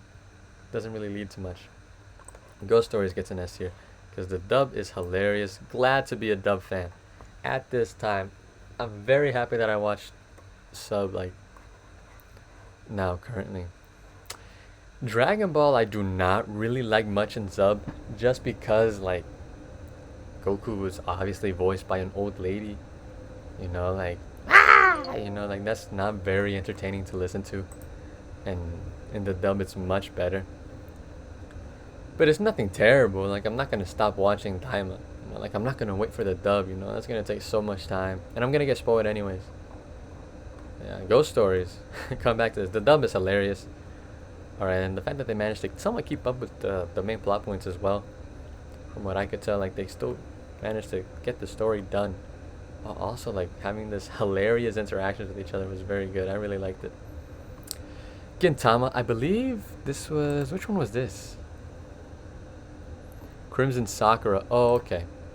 So this is just like the remake of the arc, because they really like this arc for some reason. It does get an A tier because Gintama is very funny, especially like for someone who doesn't really understand the Japanese culture, like because I don't live in Japan. You know, it was very funny. Good character growth as well, mostly on the guy with glasses, and also the dog. I like this doggy. And this guy's funny as well. Also, the ending was very good. And how they finally, got freed. The Chapter Sakura remake was good as well because obviously the visuals were better, and I feel like the story had much better pacing than it did in the anime. Girls in Panzer. I'm just giving this C tier because like it's just like girls driving tanks, competing. Like I had a classmate who said that he liked this anime, and I thought it was okay. Like it's nothing crazy, nothing monumental against that. And C tier is definitely the biggest tier here. Followed by, B and A are tied. Oof. Golden Boy. I'm getting this an S tier just because the guy is so funny, and the antics that he does get into. A little too fan service and heavy for no reason. But like the fact that he's just like some golden boy, and then he leaves such an impact on these people, and how he can do much, like so much, by still being a silly, goofy guy. I really like that. Golden Time goes in C tier, alright. I was really hyped up for this anime. I don't know why, but I thought this was gonna be much better of a story than it actually was. I think this is the main guy back here, It was not. This was just like the averagest of average kind of anime, and it really disappointed me. Good Luck Girl. I'm putting this in B tier just because like it was silly and entertaining, but other than like the silliness of it, like yeah, she did have character growth, but I feel like it somewhat just mostly focused on her and this guy because she likes him, but I don't think like they ever get together. Same thing with the friends, and also like the priest is kind of weird, so that might drop it actually to C tier. Cause like why is the priest like is like she's in high school and the priest like really wants her. Like he's a dirty priest, yeah, like that's the joke. Or monk, he's a monk, my fault. Sorry priest, it's a monk. So yeah, I'll put it in C tier. Good Night World. My girlfriend and I watched this and we thought it would be like just average because like it's just another Netflix anime is what we thought, but Netflix was really cooking with this one. And another one that we'll get to soon that we also watched, because this is like so interesting how they're like actually the whole family's playing with each other, but they're all talking shit about each other. And now this one is like the big mastermind behind them all, like behind the whole conflict. Entertaining. Go Sig. We also watched this one, my girl and I. Really like this one, Nice little story about her and the guy. Like she has no friends, and he also technically doesn't because he's a transfer student from another country. Then he has to go to fight a war for his country. She goes and sees him, and she's like obviously a little very sad that like I think he lost his arm or his leg, but she waited for him and he kept writing to her, and it was just very emotional to see him survive and go through like war at like such a young age. Grand Blue Fantasy was pretty good. I liked this one. It goes in B tier because they had a good story, but it never got continued, and I'm not sure how really they could continue it. That's just my basic as explanation. Grandma and Grandpa turn young again. My girl and I watched this, and this is S tier. Like the fact that the tree gave back to them, like to give them more life, kind of like how they gave the tree more life by saving it instead of letting the storm take it away, was so sweet. And them together is just really sweet and adorable. And how their grandchildren, or like their grandchild and this other guy's grandchild, end up together and like doing the same thing was really sweet. It did make us sad how they died, but like they were going to, obviously. But it was just sweet. Onizuka gets an A tier only because the beginning of him wanting high schoolers was kind of weird. Not sure if that was just, I don't think it was just a dub thing.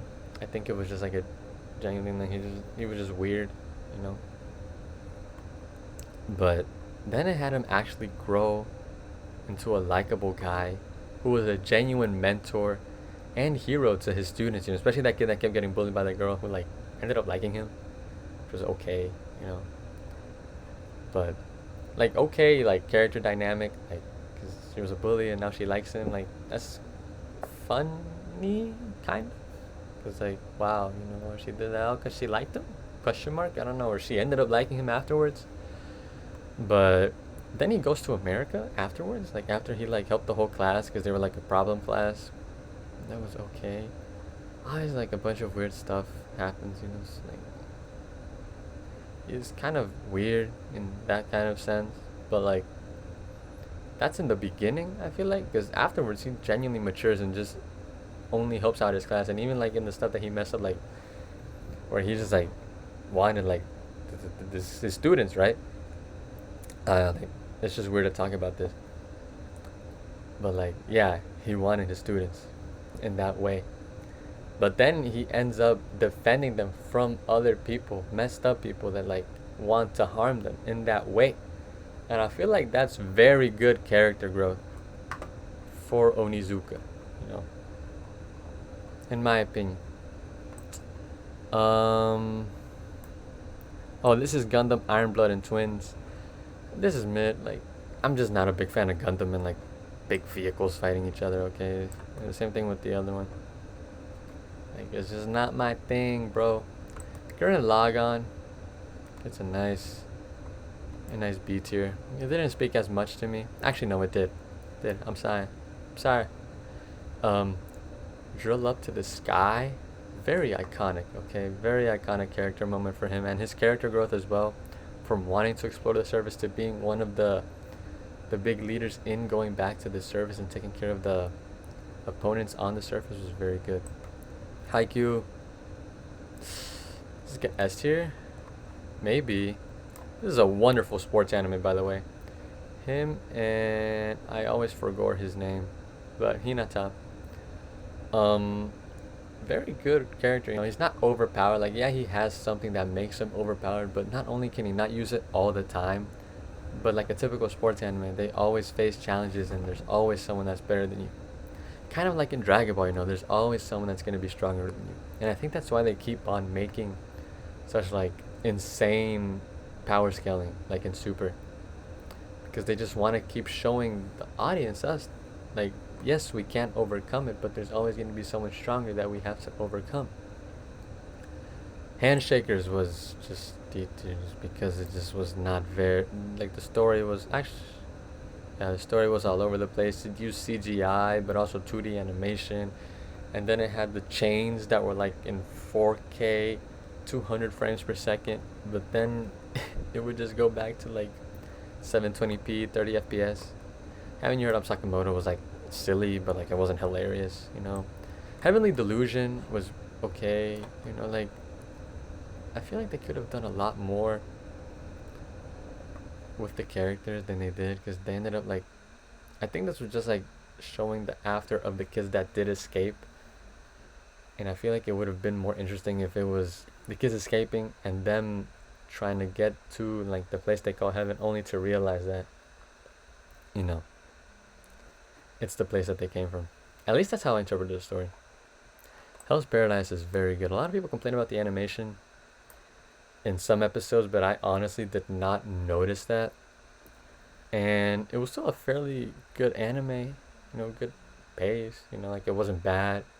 Good storyline too. Kind of like a Hunter x Hunter / One Piece, exploring something new, but like they're really fucking overpowered, like the Chimera arc, or just genuine One Piece, like seeing something insane going on, like from the beginning, like Alabasta or Skypiea.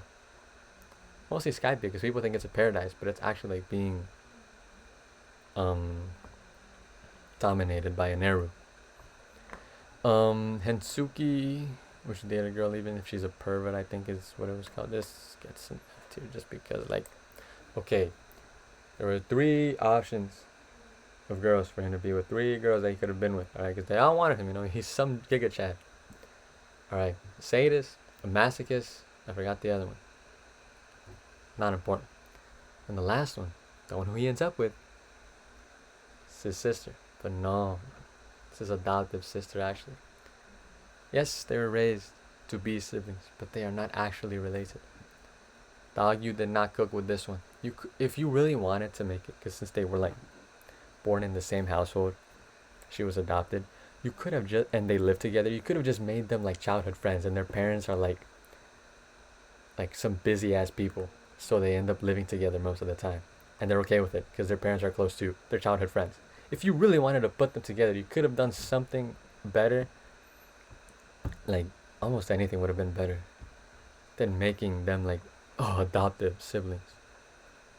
Or just like put him with one of these. Like it doesn't really matter. Like I would have not been bothered if he was with like anyone else. Okay, like it would have not like changed the story. And I wonder if oh dear, I grabbed infinite dendrogram. Not what I wanted to do. Okay, high rise invasion. This gets a high A tier. Actually, does it get an S tier? Yes, it does. Okay, just because the mask guy is so entertaining. And same thing with them. Like they're not like boring characters, and no one is really boring in this show. Like it's very mysterious, and like why are they all on like high-rise buildings? You know? That's all I can really say. Like other than like how they interact with each other and the mystery of it, there's like not much. Mostly because like it's only 12 episodes, and there's still no season 2. I've been waiting. I literally watched it when the day it came out in 2021, and there's still nothing. Okay, same thing with High School of the Dead. S tier anime, insane concept, and like the stakes are high, but they just like never continued it. High school prodigies have it easy in another world. Like, see, like this is just like your average overpowered character in an isekai. Hikaru no Go, I'm putting a lot in S tier right now, but like it's just such a hooking anime. Like you watch it, like hearing about them playing Go is not very entertaining. Like chess, like an anime about chess. But the stakes feel so high, and it feels so intense when they're playing. And Sai is the goat, especially with his purple hair. Like, and then when he like finally disappears, not finally as in like I was waiting for it, but like it was coming, and he finally got to like ascend. It was genuinely kind of emotional because then Hikaru just did not know what to do without Sai. You know, like yeah, he like I felt terrible for Sai because he kept on putting him to the side, and I knew that they were gonna like right side off soon. But even still, it hit when he left, and then his character grew. You know, he had to do some adventuring, like literal adventuring, like travel. But he grew, and he remembered that he genuinely has a love for this, and he plays in dedication to him as well. So that's nice. Which one is this? Which one is this? Holy Night. Holy Night.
Okay.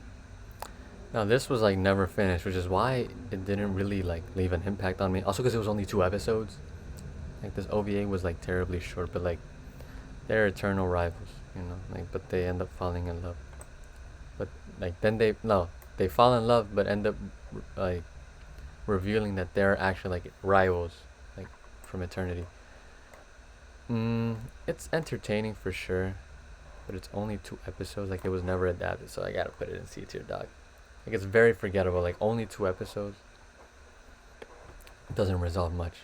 Horimiya, I'm putting this in D tier only because the first season was so good. Like, this guy has so much growth, and so did like the friends here with their romances. But then season 2, it just felt like them just like being with each other and doing silly stuff. Like, yeah, it's cool, but like that does not add anything to like their growth or anything.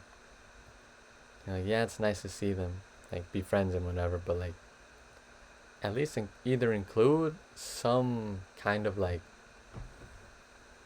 new thing that's going on, or include those interactions like in between the main story. This one was housing complex, like about that haunted housing complex, I should say. It was somewhat entertaining, like it wasn't like anything crazy. Like, it was very like wanna be scary, but like it didn't scare me. How heavy are the dumbbells you lift? But it's a B tier, like nothing crazy, but it was just nice seeing like an anime that encourages working out but also treating yourself, and even like working out with friends. Hunter x Hunter I will put in A tier. Like, yes, it's very good, but the Chimera Ant arc is terribly paced. Cause we get like 3 episodes of them just running in slow motion, and another 4 episodes of that damn octopus in slow motion, like thinking, oh, should he run? Should he hide? Should he like go in the other room? Like, what does he do? And, like, it was just very boring to see those episodes. But the rest, like when Gon gets like really buff and like takes care of that one cat guy, really good. Also, Hisoka's just a shit character, but Leorio's the goat. I can relate to Leorio, and Kilo was also good. Like, I feel like a lot of these guys end up growing up more than the main character Gon, especially because like the last arc he was just completely gone. Like there was no Gon whatsoever, other than like the plot being saving him, but it was mostly just him and his sister, and even them and with the new chairman arc, which was also entertaining. Hyoka, it was like about that one guy that like solves mysteries. He's pretty uninspired, but ends up like falling in love with this one girl. It's good, but I feel like their romance is not as much shown as it should have been. Like, if they like, kind of like with Plastic Memories, like if they shown their romance much more, it would have meant a lot more in the end. Like when the girl dies, or when they eventually end up together. Like all those moments that they had would have paid off in the end. But no, it's a little abrupt, but it's sweet. But it would have been better. Like it could have been better. Me. I don't know how you can save this. Okay, this is actually a guy. He just dresses up as a girl to be a teacher at an all-girls school. Then he has to like move for something for like, I don't know, like a training arc. I don't remember. Be a better teacher, but like they have like kind of like moments like where she likes him, her, whatever she thinks he is, and he also kind of has feelings. I'm not sure if they're like romantic or if they're just like mentorish, like student and teacher, but it's still weird. So I'm putting it in F tier because this is freaky, dog. Like, why is he huddled up with her like that? I want to eat your pancreas. This title is insane. And again, oh my goodness, this is not what I wanted to do. I just wanted to pick this thing up, guys. Thanks. This is going in B tier because yes, it was a sweet story, Cherry Blossoms, but I feel like their romance was not expressed to the point where I would have genuinely been sad because he lost his partner. Okay, but she like they never really like played it off, and it was weird how she tried like being really close to him, but also not at the same time. She was just like trying really hard to be nonchalant, but it was not nonchalant at all, and he was like just too like out of it. Like, he was just there to be there, and then he was like real sad that she died. It's like, yeah, they got close over like that little trip that they had, but like even still, I feel like if they had gotten close as the trip went on, it would have meant more than what actually transpired. If it's for my daughter, I'd even slay a demon lord. Like, this is just like general. It is sweet how much he loves his daughter, but it's actually I'll put it no. I think this is nice. It's good where it is. It's not as good as like these, you know. They're still pretty good. Actually, I kind of wanna lower this one. I don't know. Infinite Dendrogram. This is actually pretty good. All right. He becomes a nobody, but then he ends up like growing up really strong to like take on everyone else who originally opposed him, as well as the bad guys. Ends up getting a good party. At least from what I remember. I didn't really remember it too.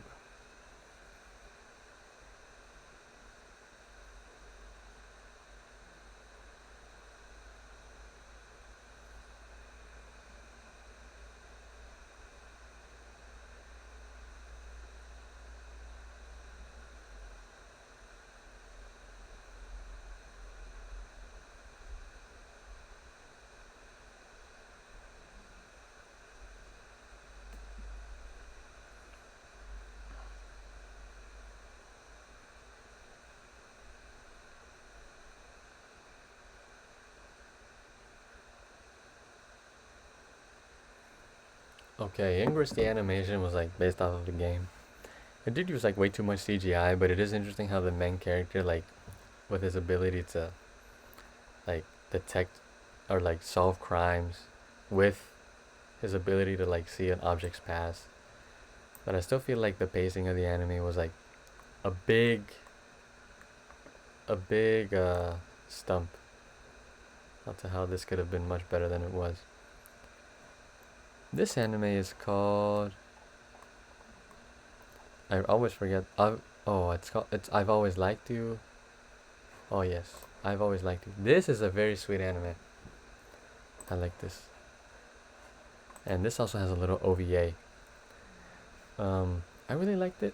It shows how like, yeah, they always liked each other, but they never got to fully express it, and they grow enough to like express their feelings, and it's actually kind of sweet seeing that kind of growth, because like a lot of times you don't do stuff because you just don't know how to express it, or you're just like worried of the consequences that'll come with it, like rejection. But it was a good movie, and it showed them growing past that point, and even their friends as well. Like there's a movie that accompanies it as well that shows them doing that. So like with their friend, like it was parallel to the thing, but it also did kind of its own story with different characters, so it was good. But it takes place in the same universe. I've been killing signs for 300 years. This is like a nice isekai. I like it. All right, like it's just like a nice chill thing. No big conflict. The characters are pretty funny and silly. Like not like this one where they just all feel the same and flat. Like this like is actually like, oh, we have trouble. Oh, but like your level's maxed out. Yeah. It's like a nice chill back anime. I'm quitting heroing.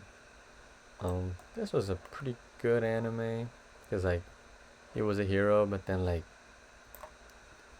what, this guy's like a beast. Like he's not safe to be around because he's actually like a machine. So it was a pretty good conflict of seeing him grow and forming these connections, and them like actually not wanting him to die despite him wanting to die because he felt like he shouldn't exist given that he didn't bring much to the world anymore.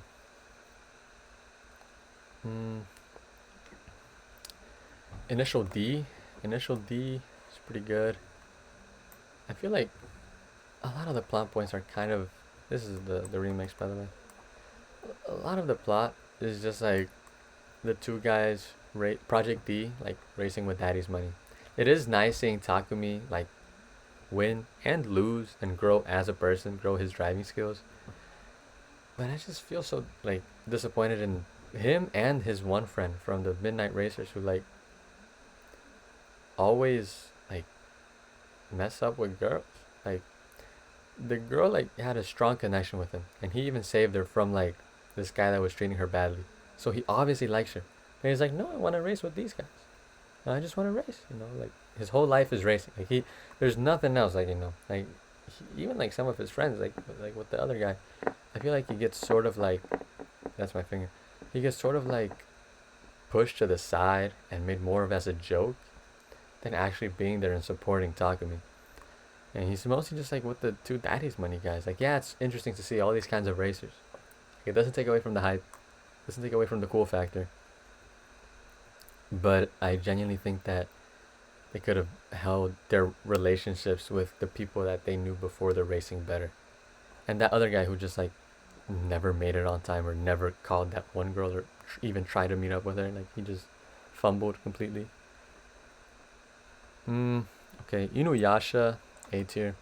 I really judge this anime a lot because the ending pisses me off. How like they end up staying, she ends up staying in the past, where it would have been way cooler if he ended up going to the future to be with Kakome. And it's like Sesshomaru himself is more than enough to defend the Edo period. All right. Now that was the final act. The original one is way better. Yes, it does have filler that like is very like jumbled up with the main story. At least it kind of feels that way when you're watching it. It still was not that bad, you know, considering that the main story, the main plot of the show, somewhat intact, you know. I feel like this pacing is very slow for the original, and the final act came out years later was way too fast. Like I did like criticize it a lot when I first saw it, but looking back at it, I feel like it was done better just because it just moved the story. Okay, like it was not as slow paced, and you're like, oh, when are they gonna get to where they need to go? Okay, like why are we seeing all these scenes in between it that aren't even canon? Oh, this just gets straight to the point while still having like a good amount of dialogue as well as interactions where it doesn't feel like they're just trying to skip through everything and just, you know, fix the plot.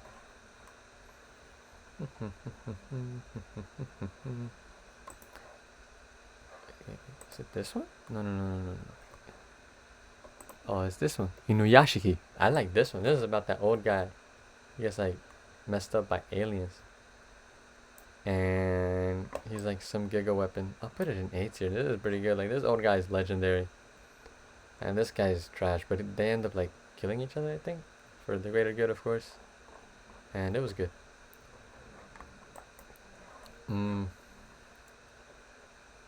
Isekai Cheat Magician. I really like this one. Only because like it was pretty cool to see him like just be able to be overpowered and like duplicate a bunch of his money, or stuff that made him money, which is just like always entertaining. I will put the JoJo OVA in A tier just because it's not as like you don't get connected to the characters as much. Like yeah, they have like a good amount of aura to them. Like of course like it sounds cringe saying that, but like they just genuinely like seem cool.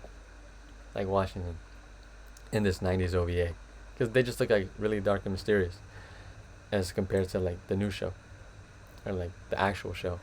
But the actual show goes in S tier because the whole storyline that's like, oh, the Brandos versus the Joestars, you know, like it's deeper every single season and the characters stay pretty entertaining. Like yeah, season 6 Stone Ocean was pretty slow in the beginning and the release was kind of botched by Netflix, but I think it's still done pretty well to the point where I was satisfied, you know, especially with the ending, especially Emporio. Like hearing my name is Emporio is such a traumatic thing to a JoJo fan because you remember how just sad it was, but seeing it all pay off in the end and him saving the universe, freeing them from Pucci, is just really good. And all the other parts, especially part 5, Giorno is the GOAT. Rohan and Josuke and all of Morio, it was just a really fun arc, especially Okuyasu. Stardust Crusaders was a bit too long for my liking, but the story was still very good, and Iggy will always be the GOAT. Same thing with Kakyoin. Was a very sad death. Made me quite sad. JoJo's is a very good shonen that makes you feel sad as well. Makes you feel hype. And it's just a very, like, it's good in all aspects. And Phantom Blood and, what was the other one? Battle Tendency. That's what it's called. Also very good. Like, the first interactions with Dio were very interesting, very deep. And then, him against, Cars was very good. Like, Cars was a really good villain. And it was nice to see someone other than Dio, someone that's not connected to Dio, just like someone else, fight against the Joestar was really good, especially so early on. And people really criticize stands, but I feel like And it's good that they introduced them, because how far could you take Hamon anyways? And the fact that they get more complicated added to the story, because if they didn't get as complicated, they would just been like brutish and just like, I don't know, this one's stronger, you know, like it would have just been like power levels. And that's already done in anime. Jujutsu Kaisen,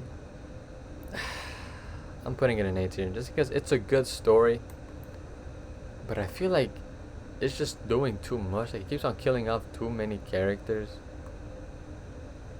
and the stakes keep on getting higher and higher, and the gaps in power are just getting so big that you're like, how are they gonna overpower this? JJK Zero was pretty good, you know, like it was a nice little story between the two, and the fact that they still stayed together afterwards, and like she's just like his protector now, is very good, and you can see it in second season, which is very nice. Shoku Tensei F tier. All right, like the stuff that this kid does is so gross. Because like, oh, you know, he's a grown man in a kid's body. Yeah, but like, it's no excuse to what he does. Is this Joker game? This is Joker game. I did name this as Jobless Reincarnation. That's why Mushoku Tensei is here. Joker game is pretty good. Like, it's entertaining, but at the same time, nothing too crazy. I was like, it's nice seeing them outsmart each other, but it's definitely done better in Death Note than like these like World War II type of interactions. Alright, K 7 Kings, I think this is what this was called, and K Missing Kings were just kind of okay, like really overpowered abilities. It's like another group of people. You know, it was like entertaining, but at the same time, it was just another anime. You know, I guess interesting to watch, but like it's a big universe that you gotta get into to really understand and connect with these characters. K-On! Was good, but mostly only for the music. Like the characters, they did have some sort of growth, but like obviously, like what am I gonna really connect to them? You know, like their troubles are definitely different than my troubles. You know, the little brother was funny. Other than that, I really did not connect much with them, other than the music, which was really good. Kaguya-sama Love is War, this was just mid. Alright, like they just keep doing too much, and the mini episodes like throughout each episode are so annoying. Like if you just make one big episode, like do a better adaptation, or do it like separately, kind of like Saiki K did it, you know. Kakegurui, this gets an A tier. Like this is very entertaining. The stakes are high, characters are crazy, right? It's fun to watch. Kakegurui Twin was not as good. Alright, just because like they're not as crazy or entertaining to watch. Like yes, it is still fun to watch them gamble, but it's not as high stakes as this. Like this, like they go so far. But I really hope that they just end it soon, because if they keep going, the stakes are gonna get so high to the point where it's just ridiculous. The power cut, you know. In my opinion, you know. Kind of Barry, like the fortress one. This was somewhat interesting because it was like the moving fortress, and they were on the moving fortress. But other than that, like it was just your basic dramatic anime that was about fighting the bad guys for freedom, you know. Keijo is like a pretty good like swimming anime, like water sports anime. I kind of want to give it an A tier, actually. Only because like the main, oh my goodness. Only because the main character actually like goes too far to the point where you're like, damn, are they gonna survive? Are they gonna drown? Like, why are they doing so much? And they're handicapped too, the main team. But like the main character, like somewhat handicapped, but still powers through it, you know. Kill la Kill, I don't like this. Alright, too much fan service, and the story is just boring in general. Like, yes, I know she's trying to fight for freedom, but like these characters are like pretty boring. Key Sniper. What is Key Sniper about?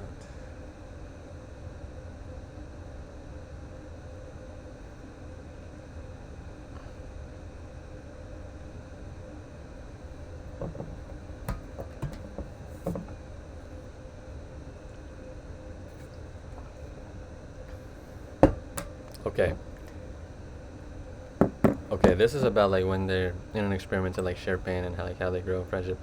This was not that memorable to me, given the fact that I had to like remember what this is about. I even remember not liking this just because I thought it was like somewhat boring, and the art style as well. Like a lot of people like really weird art styles. Like I am very content and happy with the art styles that these shows have because they're just iconic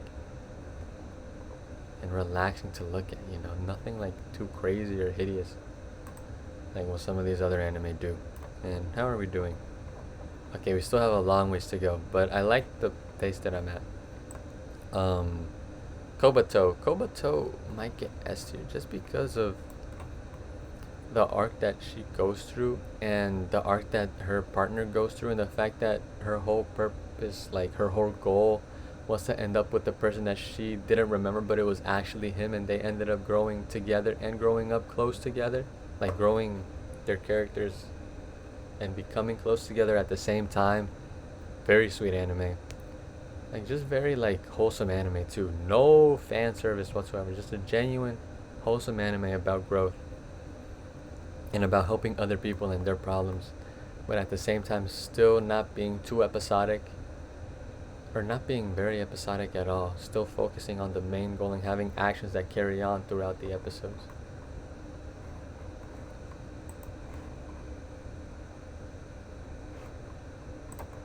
Oh, this is the Nobunaga, the one about the emperor. This is good. You know, this is about the one guy. This is like a historical thing on the daimyo. This is good. Kokoro Connect. Let's get some hate here. Right.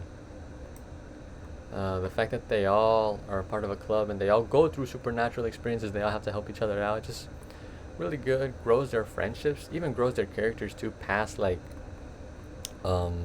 how immature they seem in the beginning, and even grows their friendships together. I like it. I like it. Komi Can't Communicate goes in C tier. I just feel like it was kind of boring, and it did not interest me to keep watching until the rest of season 1 and season 2. Konosuba gets a B tier only because okay, the first 2 seasons were entertaining, and so was the movie, but then season 3 just was more of the same. It was okay, but the jokes aren't as funny anymore. Either like because they're getting repeated, or they're just like they don't hit anymore. And like the whole thing about him trying to like beat the demon lord just was not done. Yes, they did try to do something with darkness, which is why it's not going in C tier, because it still has some potential to grow. But most of it kind of got undone, other than the part that she like the part where she comes clean to her family of what she's doing. The prequel also goes in B tier just because like it's entertaining to see like how Megumin got so powerful, but nothing too crazy happens either. And I think we see her cousin there as well, but like Kuma Kuma Kuma Bear is C tier. Like this is just like they're just playing with bears. Alright. It's nothing crazy. Kuriko's basketball is something crazy though. It goes in S tier. Peak basketball anime. Yes, it does go like a bit too far with him and his Emperor's Eye. But other than that, like each of them having their own abilities, kind of like what they do in Blue Lock, is good. Aside this has better animation, maybe better pacing as well, and like each of the generation of miracles are very different, but also have a good relationship with one another and with their teams. Ladies versus Butlers. This is a pretty entertaining anime. Put it in B tier. You know, it doesn't really do much with the story, but like it's just like funny seeing them do silly antics, and the characters, and they somewhat grow, and like they end up growing together, like the ladies and butlers. You know, this lady and that one butler end up growing together, and it was like a nice little romance. That Snoopu Noopu is trash. Okay. Only reason why I watched it was because of that poop scene. You know, like, honey, did you poop? Why haven't you pooped? You know, I pooped at home. I mean, I pooped at work. I botched that. Damn, that was so bad. But it's my genuine self. Yeah, that was only one thing in the anime. The rest of it was just this 20 or 30-year-old nurse hitting on this middle school boy, and that's not okay. People write it off because the victim's a boy. You know, he's a guy. You know, it's his thing. Well, guys are victims too, especially in this. Like that poor kid. You know, Liar Liar, very good. Actually, no, it was. No, that was good. The fact that he has a power, but no one else can know, and her whole thing like being someone else's copy because I mean, stand-in copy is crazy because the real one just didn't want to be there. It was very entertaining. Wanted a life of her own. Lookism. This one also goes in B tier because it's entertaining, but I just feel like it's not as cultivating as like some of these shows. You know, the stakes aren't that high, and the plot isn't that crazy. Because like, what is this leading up to? Like, he should better his like genuine self instead of just like having fun, like multitasking with both. Love After World Domination is also going in B tier because it's good. Actually, I'm gonna put it in A tier only because I like the fact that they're not like falling. Te amo. They're not like falling in love as they're going. Like they're already like in love and like they already dominated the world. Like they're staging fights between their teams, but them two they just try to like have a nice time together while still keeping up their social standing, which is nice. Mm.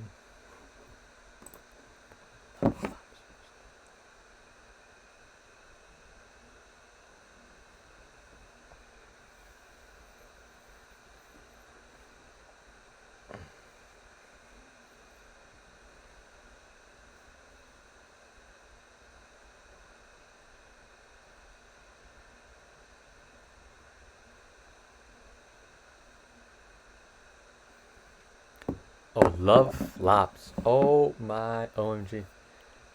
This was a very good anime because all these chicks are fake.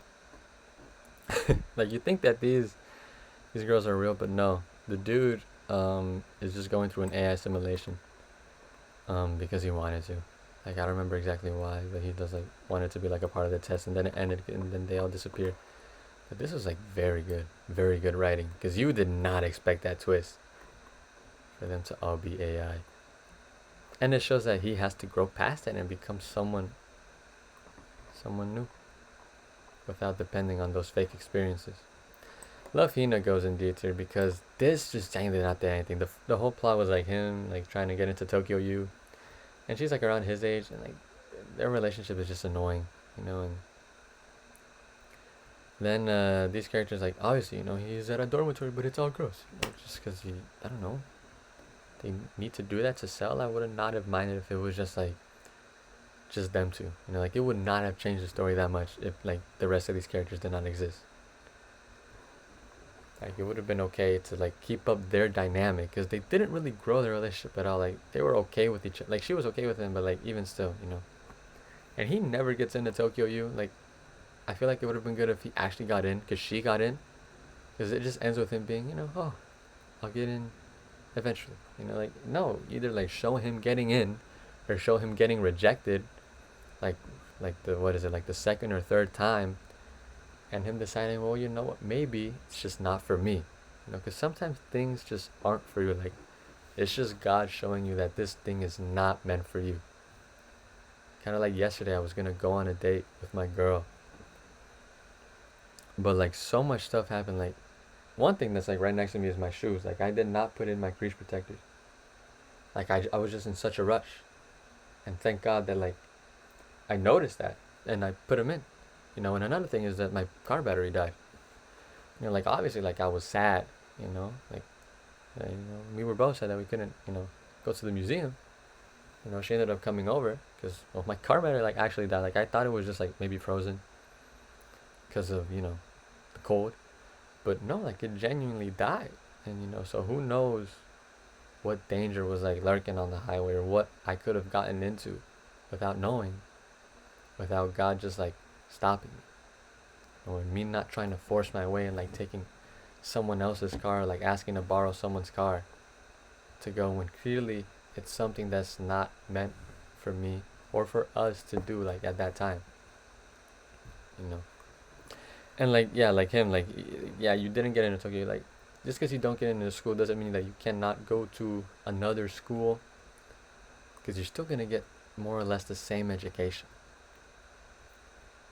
And yeah, it's also like, yeah, some schools do specialize in some things, but like it doesn't have to be just that one school. Like I'm sure there's another school that he can go to for like whatever he wanted to do. I don't know. I tried to get this anime out of my mind because it was such a time waster. They never did anything like in terms of growing his character. And this is Love Tyrant.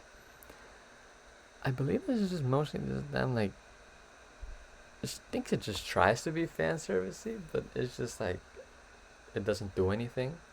So there's really nothing going on.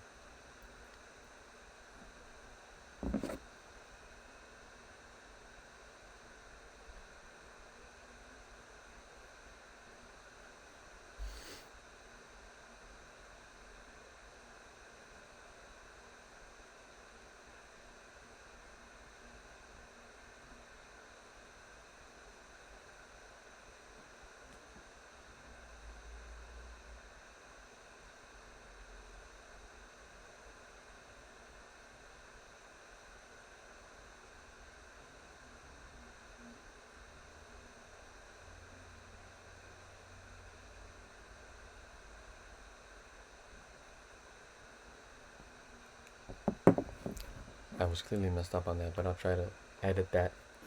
Okay, I misremembered this anime. This had a kiss note with was the opposite, like a parody, I should say, on a death note. This I think she is like a Shinigami, and she like writes people's names in like the kiss note, and like they become couple. They kiss and they become couples. But I think she accidentally writes his name, or he accidentally writes his name in the notebook, but his name ends up being in a notebook, and then he has to find someone or to kiss her, or he'll die. So I think she ends up pairing him up with someone else, or they two get together, but it ends up in like a love triangle between a Yandere, which I think is her, him, and her, cause she like also fell for him, but like they can't be together because like she's a Shinigami, so they get up to silly antics. I think it's a C tier. Like it just looks like very plastic, alright, just by looking at this, and it was like a little shallow, but like the concept was fun, but like nothing major really happens. Okay, lovely complex. Also watched this with my girlfriend. Very good anime as well. Okay, their complex together is very good. And the fact that they grow, and I believe their friends grow as well, is very good. Right, just with from me to you. Okay, but this is much shorter, and it was really weird. One thing that I did not like was that this happened like over the course of like 3 or 4, like 3 years. Like it would just have like a bunch of time skips, like oh summer, winter, spring, summer, winter, spring. Like it didn't show much of their connection in between them, so we're just led to believe that nothing happened, which is kind of lame. But when it does show them on screen, like they have a genuine good connection with each other, and you can tell that they're friends to lovers, and it's sweet, because at first they're just trying to help each other out, end up with someone else that they like, but then they end up realizing that they like each other, and they end up being together and like end up doing whatever they wanted to do in life. So that's nice. That's nice. That's nice. Maboroshi. This is the one with the city that they needed to escape to because it was like stuck in the past. This was good. It was entertaining. Good payoff, but nothing like too crazy. Magi is something very crazy, right? Very good anime. Very disappointing that it got canceled. Okay, but the power system, I think he's the one that has Solomon's wisdom. Is no, very entertaining. How like it brings in like stuff from like different beliefs. Like obviously it has from like I'm not gonna name any religions, but like I know it comes from Christianity and Judaism. Solomon's wisdom. But the rest of the things are obviously some things that I'm not like well versed in, but I know that they're from other religions, from other cultures. But it's still interesting how Magi manages to blend it without being disrespectful, at least in my opinion. You know? And the other guy ends up growing along with him, not having as much power as he has, but growing it to become kind of like him. And there's not really a decided, you know, main character. Because we have the purple haired guy, have this guy, and we have the other guy. Yes, I do not remember their names well. Because it was like 2 years ago that I watched that anime. It would be crazy if I did. Like, unless it's like S tier. Is S tier? Well, I don't remember these or their names. I remember these two. I can name all the Joe stars, especially Okay, I already forgot his name, but it's the Giga Chad. That's always helping him. Speedwagon, Speedwagon, Speedwagon.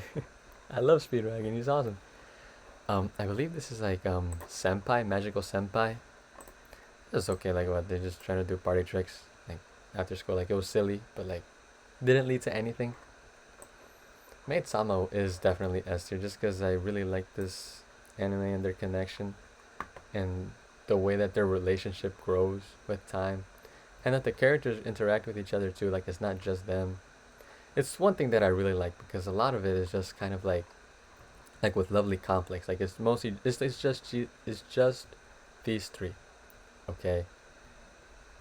And like with um kind of like with bottom tier character Tomazaki, like it's just these two. Like there are side characters, but they're very on the side. Okay, I feel like Maid Sama handles it pretty well, and it's just nice to see them grow together and get over their past because they both have stuff that they struggle with, but they end up growing past it together and showing how to. It's just sweet, and they're always there for each other. No, it was nice. Sweet. Masamune-kun's Revenge. Putting this in B tier only because season 1 was very good, but season 2 was like really weird because it had that other like annoying ass kid who said, "Oh no, I'm Masamune," and he actually wasn't. At least to my memory, and it was in Paris, for some reason. But I honestly did not remember why. I think it was for a class trip. But it was just kind of annoying how he didn't really push much of it forward because that other kid kept getting in the way. Also, that like other organization that was like in between them all the time, like hunting them down. The DACA box goes in A tier. Not only is it iconic, but it's also just fun to see how overpowered that they are and how they keep on solving these cases. Mirai, it was just like the kid who was named Mirai and how they go together. Like it was sweet, but like no real overarching dynamic, I feel like. Now, Mob Psycho does get an A tier. Because Mob, although it doesn't seem like much, he does grow his character. He goes from being timid and shy to growing up, asking the girl out, getting rejected, and handling the rejection well. That's character growth. Laughing about it, because what can you do? Kind of like Jiraiya said. Monster Girl Doctor is just B tier, because like this is weird. Alright, like yeah, nothing really crazy happens. Or like nothing cancelable happens, but like it's just like different monsters like that are getting treated by this monster girl and this other guy. This monster is way better. Okay, this gets an A tier. The way that it ended left me pretty satisfied because it wasn't like, damn it, Johan got away. It's like, ooh, Johan got away. He's out there now, And then you're just like, damn, I worked so hard and got so far, but in the end, it doesn't even matter. This gets a B because they did have funny characters. This guy was funny because he was so stoic, but he would just get up to silly shit all the time and would be in dumb situations. But she confessed to him, he misheard her, and she just laughed it off. Okay, like all that work, and she ain't even try.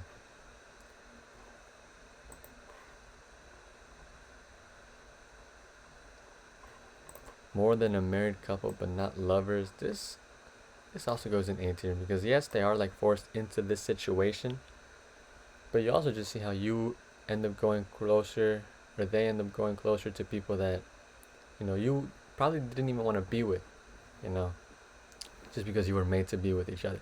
Obviously, this is romantic, and most of my situations were like classmates being friends. Like, yeah, we were forced to be in a group together, but then we actually ended up being pretty good friends afterwards. My dress up darling, I'll put this in B tier. Like, nothing crazy happens.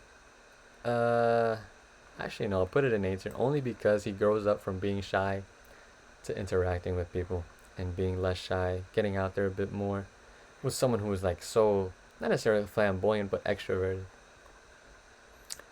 It's nice to see how they grow. My happy marriage goes in C tier because why does it have a supernatural aspect? I thought it would just be something sweet. And then you have to put that stupid supernatural aspect. We did not need that big dog. Um, Yamada-kun level 99.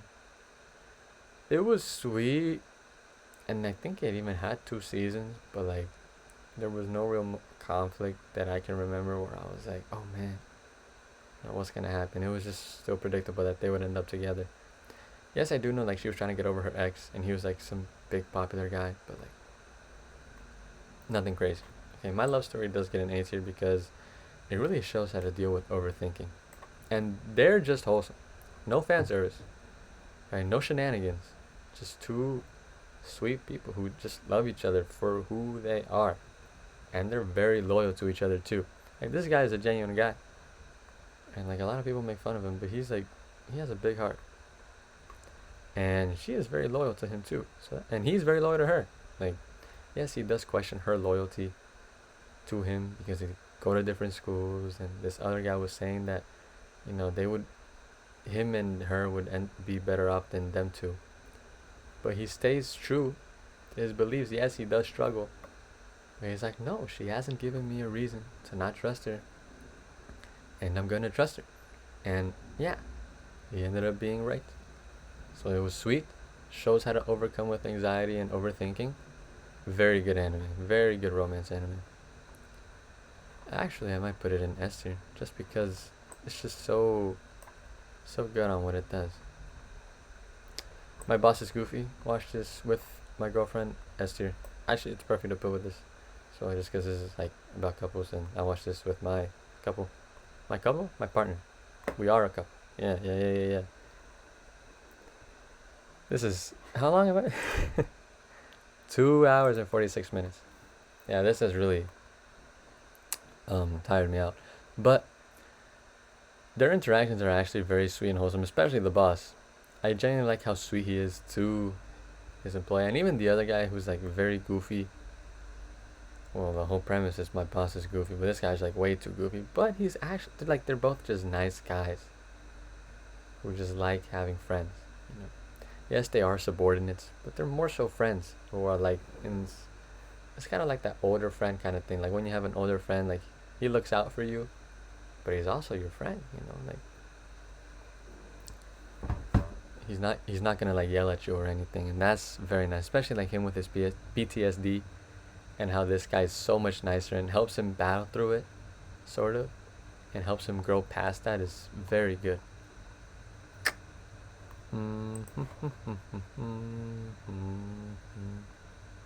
My unique skill makes me OP even at level 1. I think this goes in B tier as well, just because it's entertaining to see him like. Oh, is this the one where he duplicates? That one was the cheat skill one. I feel like these anime are just like so similar. Like all these isekai are so similar to the point where I can't even tell what they're about anymore. Like they all just start to blend in with each other. But I'm gonna leave it at that, okay? Because I don't think it's that bad.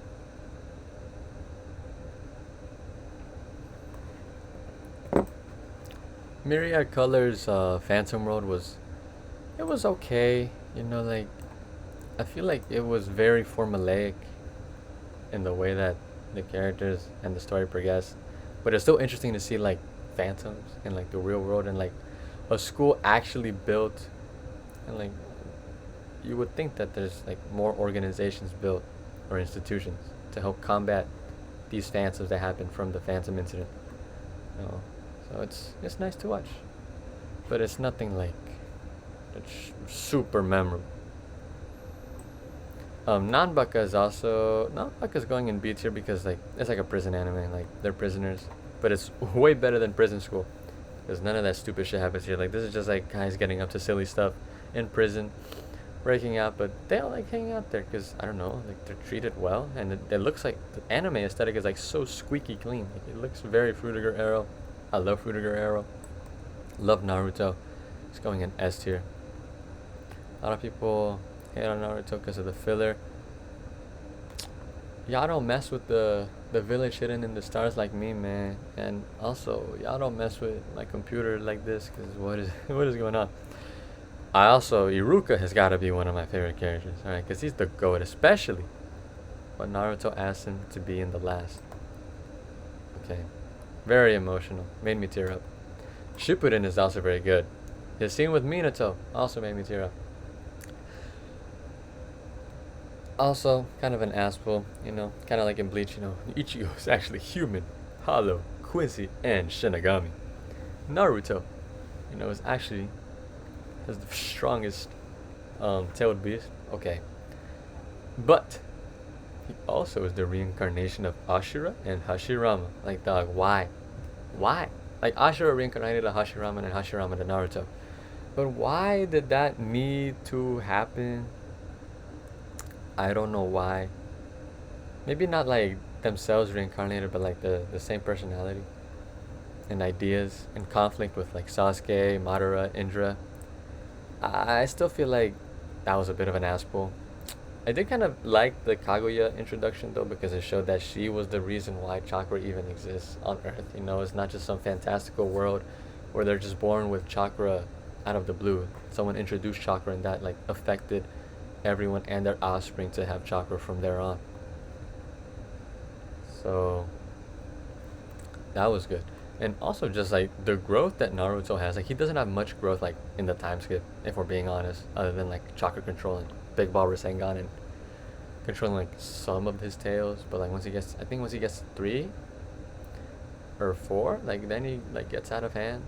So I feel like he could have done a bit more and it would have been a bit better to show more growth, or just see him use different jutsus would have been nice.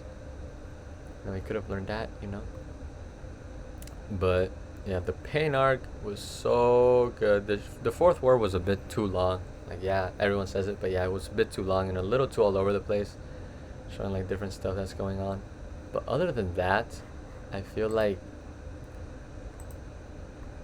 Naruto is a very good anime, very good story, very good growth for all of these characters. You know, Sakura is not as useless in the end against Kaguya because she hits her in her blind spot.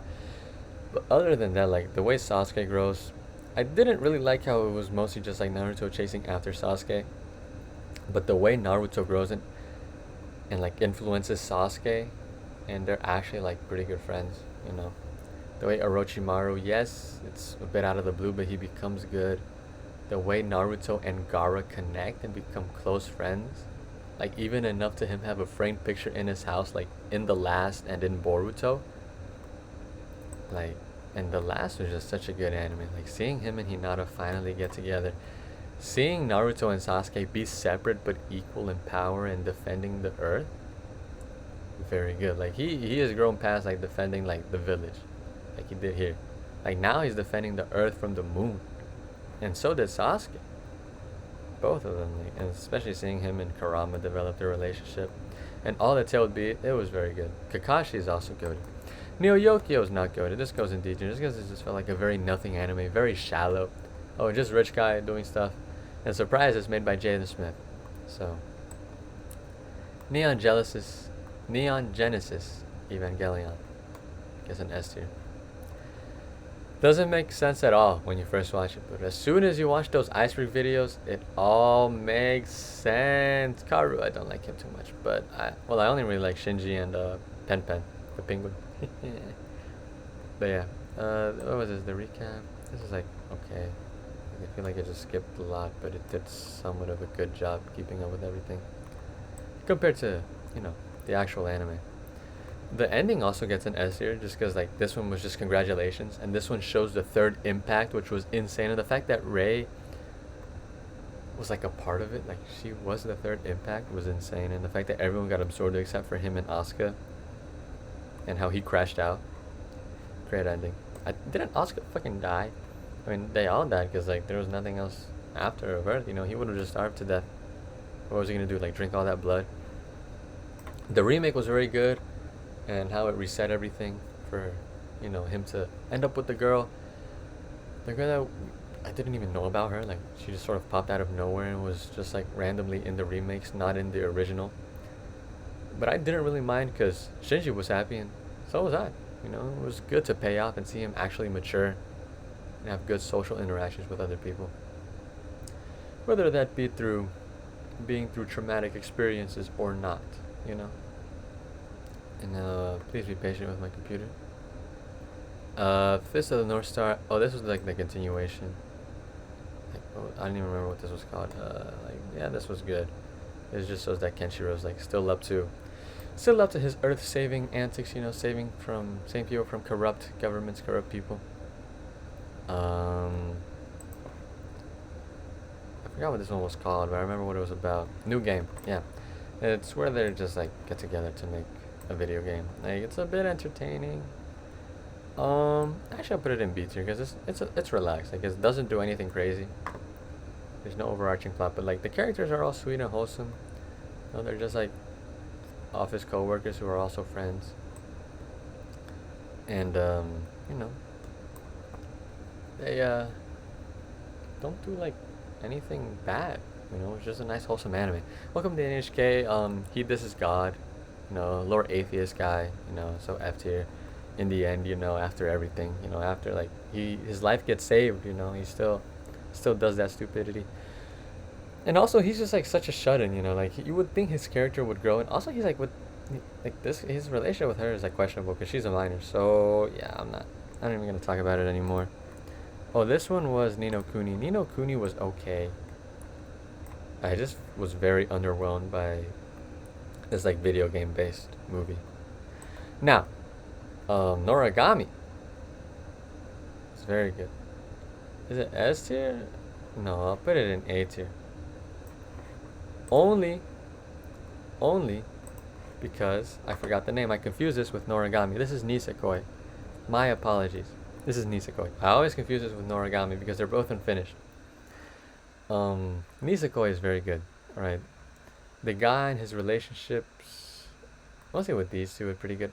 I'm just not a fan of how they just keep introducing more women for him to like have a harem, pretty much. You know, like I would have genuinely just liked it if it was just these two. Like it would have kept the story much more maybe compact, but also like straight. Like it wouldn't have and like, oh, well, what about her? What about her? You know, no, it's just them two. Okay, just them two. Obviously, you know, if you've seen the manga, you know. I'm being very discreet right now, but we know who he ends up with. But I feel like they just should have like focused on just these two, you know, because why did he do so much? Like, yeah, it still could have been like a long story with them. Like maybe like one of these, okay, like maybe one of them would have been okay. But like you didn't have to do like so many women. Like then it's just like, oh, it's just a harem anime now. And he's trying to figure out, you know, who actually, you know, gave him the lock. No Game No Life. Let's get some S tier. Go to the anime. Unfinished. Scared at season 2 because if they botch it, I'm gonna be heartbroken. Kind of like The Devil Is a Part-Timer. It was a very good show, but they botched the season 2. The specials were like silly. So it was just nice seeing more of them just being OP. And No Game No Life 0 was pretty good. Just seeing the prequel to them and I guess their reincarnations was pretty good. You know. No Ring. This is kind of like a farming anime. Like it was just mostly them like in the farm, like in the boonies. Like it was somewhat entertaining, but it wasn't anything to write home about. Same thing with Noblesse. Like it was just like this old ass guy who's like a vampire comes back, you know, does his business. You know, like it was. All right, now this is Noragami. Now this is Nisekoi. This gets an A tier as well.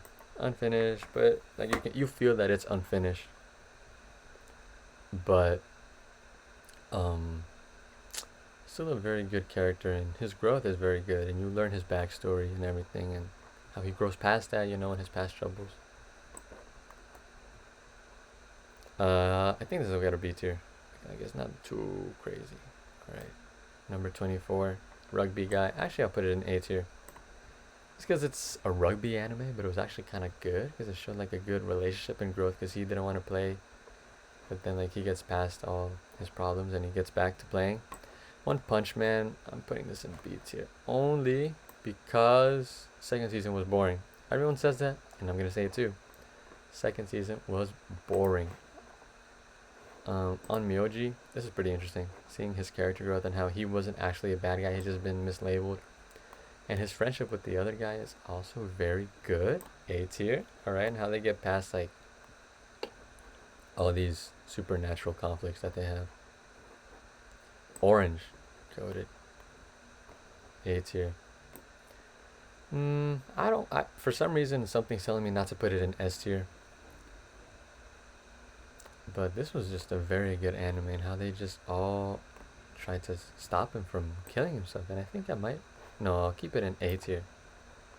I just really like how they care about him so much. Like, he feels unimportant, but it just shows that they care for him, you know. Kind of like sometimes you might not feel important, but there are people who care for you. You know, like God cares for you. You know, he sent his son to die for you. You know, he cares for you. You know, his son gives you eternal life. Jesus Christ gives you eternal life. No, there's definitely someone who cares about you. Or on Host Club, kiss, kiss, fall in love. That song is so catchy, and so is this anime.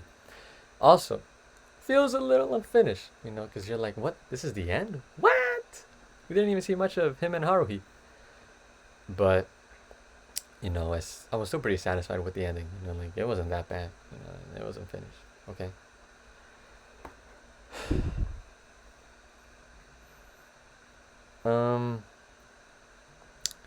I honestly don't think that there's anything bad about this anime. Like, it shows them growing from just like being like spoiled brats to like sort of understanding other people's worth, kind of like seeing them as more than just like people to have fun with, or people you have fun with, and seeing them understand that like what seems like chump change to them is just like something very expensive to someone else.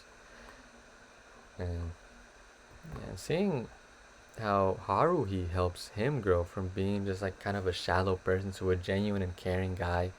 And even that glasses guy, although he was a bit weird, you know, but you know, he genuinely helped them all grow, either past their conflicts with each other or past their own inner conflicts and what was holding them back from growing into being who they're supposed to be. I feel like this is and for them to help her out as well. Very good anime. Very good. Parasite. I might put this. No, I'll put this in A tier. Great anime. Very complex. Like, you would have never imagined it to be this high stakes with these parasites. And the fights that he gets into, like the fact that this mystery thriller has fights and they're actually like really good and OP, and the abilities that he uses makes me want to put it in S tier. It's a great anime. Perfect Blue, this is like C tier. Like yes, it had a cool premise in the fact that like, yeah, she was schizophrenic and that's like this story. But like, schizophrenic, like that's what happened. Like, it wasn't someone that was driving her crazy. It was just herself. Yeah, it genuinely made it feel like insulting because this whole time you're thinking that something is happening, but in reality, it's just her imagination.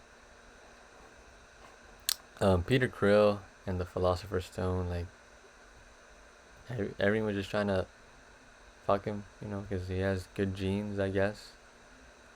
I'll put it in D tier just because like that's the thing, but nothing like bad happens to my recollection, in the sense that nothing Seven Deadly Sins or Let's Nupu Nupu or Mushoku Tensei type shit happens. Police teacher is this guy, falls in love with his teacher, who's an alien.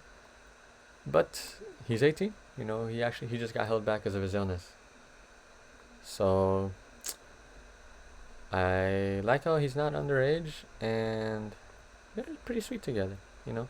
Please twins. I think I'm gonna put this in D tier only because I guess he did not end up with the girl he thought was.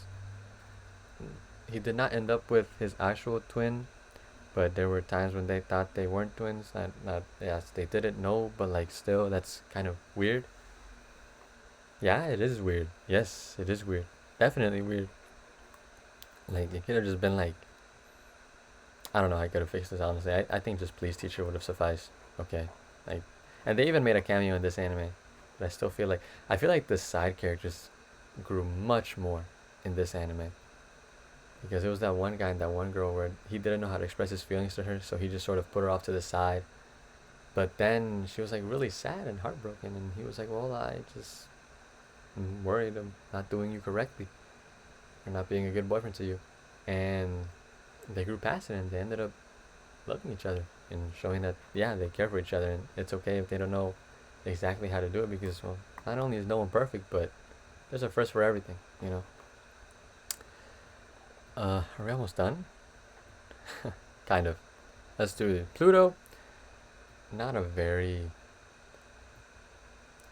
entertaining thing for me if I'm being honest. Like it was good, but a lot of people put it in S tier. I'll put it in B tier because it was interesting seeing how this guy grew and how he had to stop everyone who was against him because he was actually a good guy. People just mistake with him because he's a robot.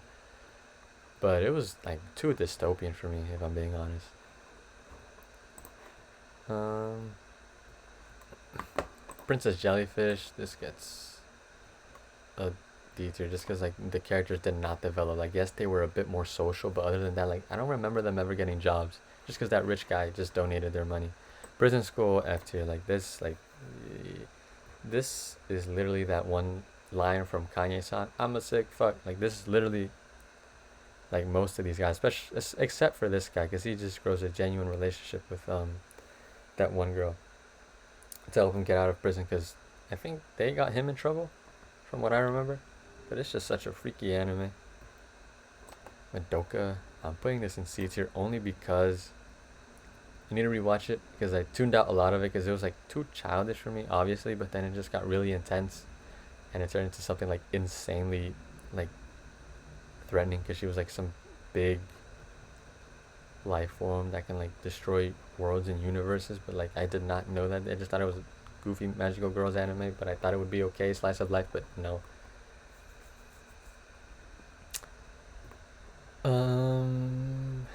Let's see. Quintessential quintuplets. I'm putting it in C tier only. Actually, no, I'll put it in B tier only because he should have ended up with all of them. Let's be honest. All right. If this is gonna be like, if it's an anime, like it's still fantasy. It's not real life. Then just have him be with all of them. Right. Him just being with her just because oh she was the one. Like really. Yes, but like, he had a good relationship with all of them. Just let him be with all of them. Right? It's an anime. Who cares? Okay. Rapokitan. This was okay. This was okay.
Okay.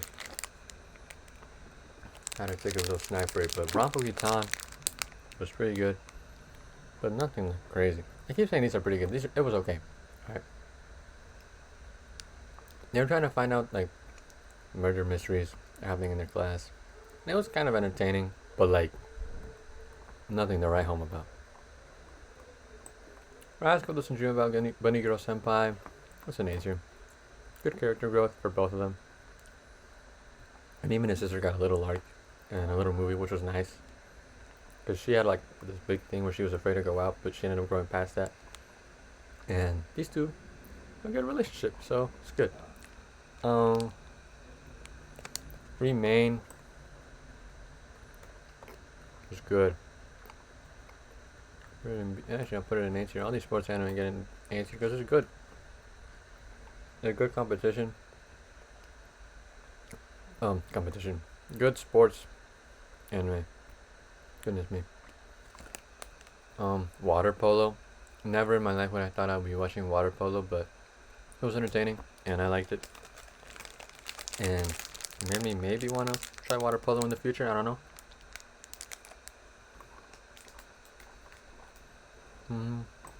Record of Grand Kiss War is pretty good. A tier.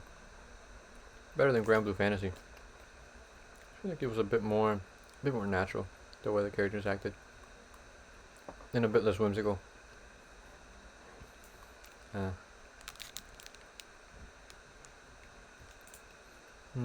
feel like it didn't get a season 2 to my recollection. I guess I didn't see one when I was watching it. Still a good one though. Look at Ragnarok. It's mid. Yeah, it's based on like mythology. Or at least like uses a lot of mythological elements. But like it just jumbles them all up together. So it's a bit too all over the place, too meshed together. And it's not very entertaining. It's just like slideshows.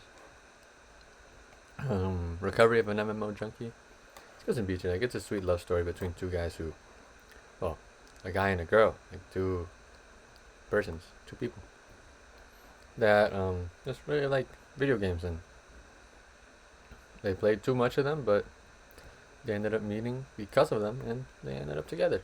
And season 2 was actually pretty sweet, like much better than like Horimiya, because it actually showed them like living together and how they dealt with that instead of just like more shenanigans, because they were already doing that in season 1. There was no need for season 2.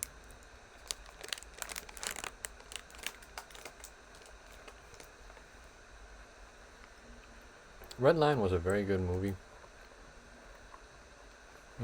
Yeah. Pretty good character growth for the dude. But I feel like the racing was much cooler. And it took like apparently years to make. Interesting. Real life S tier. I like how the person that he had a good connection with was, you know, also doing the same like experiment, the real life.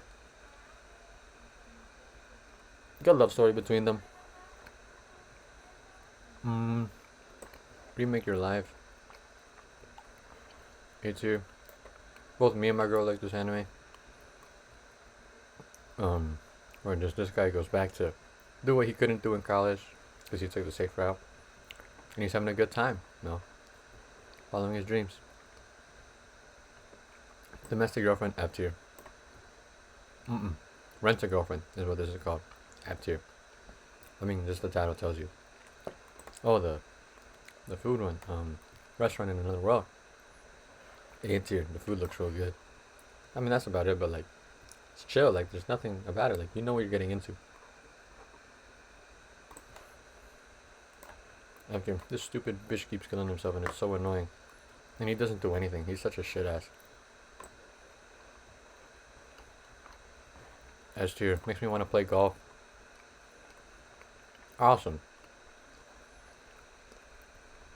Great protagonist. Silly.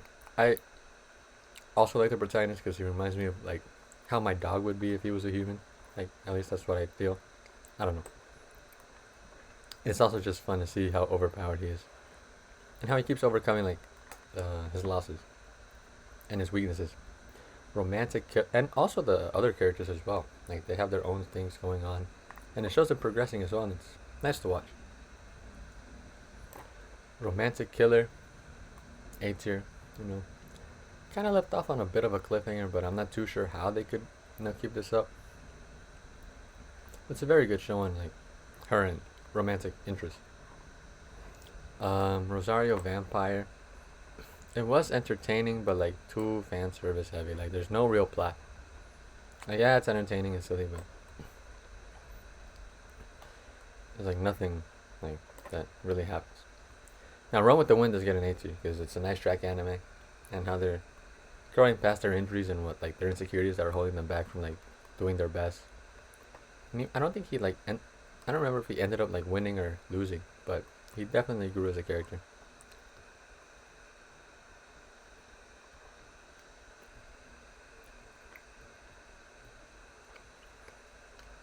Rurouni Kenshin, F tier. Same thing with Samurai X, just because of what the author did. Like I can't separate this from like what he did, man.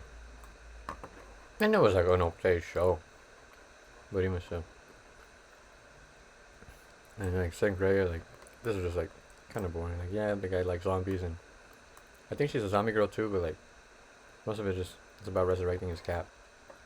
Now Psychic K is an S tier. This is hilarious. Now Psyche Reawakened, it's an A tier. This is not as funny.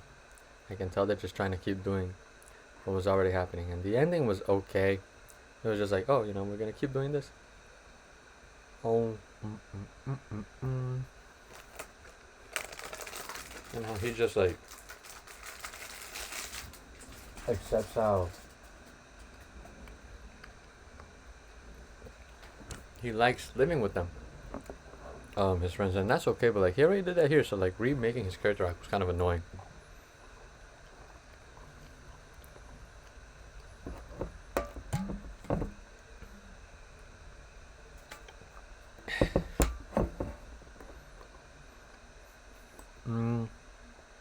The Lost Canvas. I don't remember the full title for this. Saint Seiya. This is kind of boring. Like obviously there was like more lore for me to see. So just jumping into it, it was like okay. Like it entertained me, but like I did not understand like the real plot of what was going on. Say I Love You was mid. Or like I told my friend I was watching this and he watched it and he also thought it was terrible. Also thought it was mid, I should say. He thought it was terrible. I thought it was mid.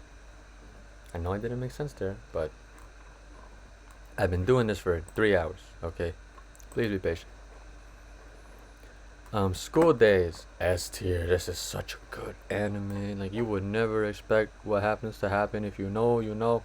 Okay, basically like he falls in love with her. But she wants him as well. So she gets him to be with her and neglect her, but then she realizes her home wrecking. So she's like, hey, stop spending time with me and spend time with your actual girl. But he's like, no, no, I need you. And then she becomes like insane and deranged because like he like manipulated her so much and ghosted her, like, and I just felt so bad. And then not only did he like start being with her, he was with every girl at his school. I thought, damn, bro. Oh, and I forgot the important part. She kills him. I think she got pregnant with him, but she got mad at him. I mean, I don't remember exactly what happened. In the main story, I think he was mad at them, and then he was like, you know what? Gosh, she's so annoying, and he didn't want to have the kid with her, so he just wanted to get back with her. That's what's happening. Yeah, and then she figured this out and she killed him because he was gonna be a deadbeat, which I don't think that's the solution because there's no child support in that girl. And then she kills her and chops his head off and goes on a yacht with what was supposed to be him, but it ends up just being his head. Very dark anime, but it's very good. You would have never thought that would happen. Science fell in love, so I tried to prove it. It was good, but I feel like season 2 was like way too fan service heavy. I feel like season 1 already like proved what we wanted to prove, that you can kind of prove love with science, but you don't need science to prove everything,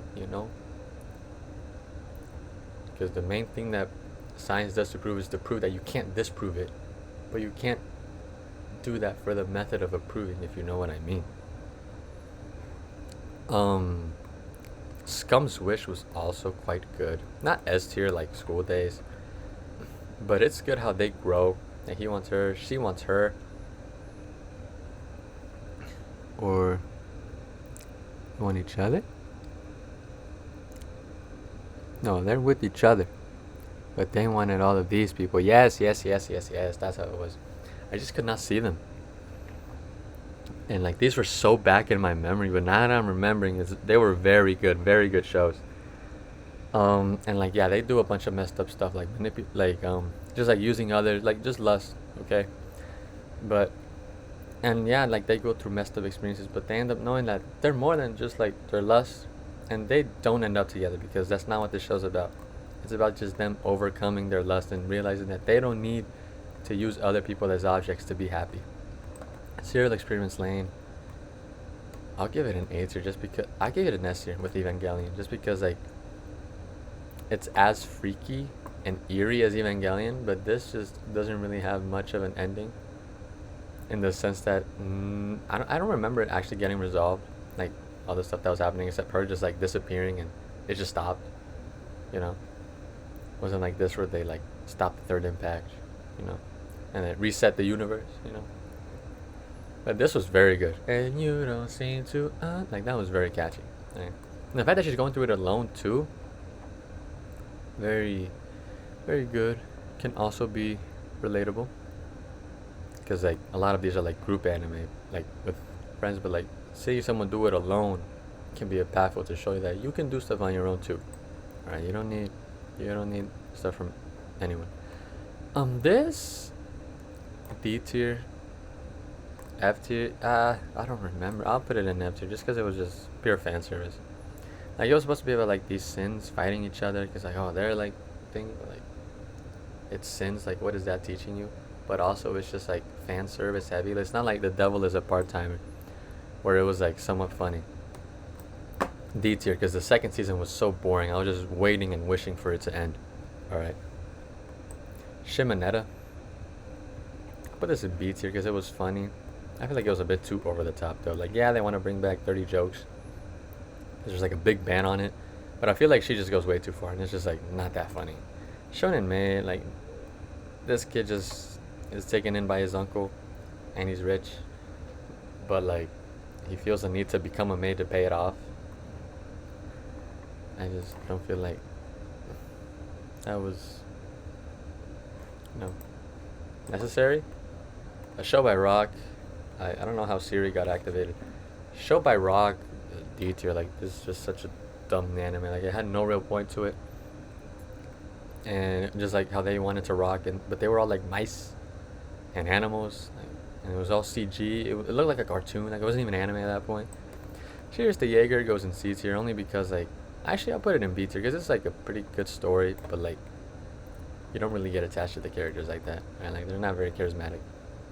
Skate the Infinity, also B tier. Same problem as this. Like it's a cool concept, good cool action, but like you don't really get attached to the characters. Snafu.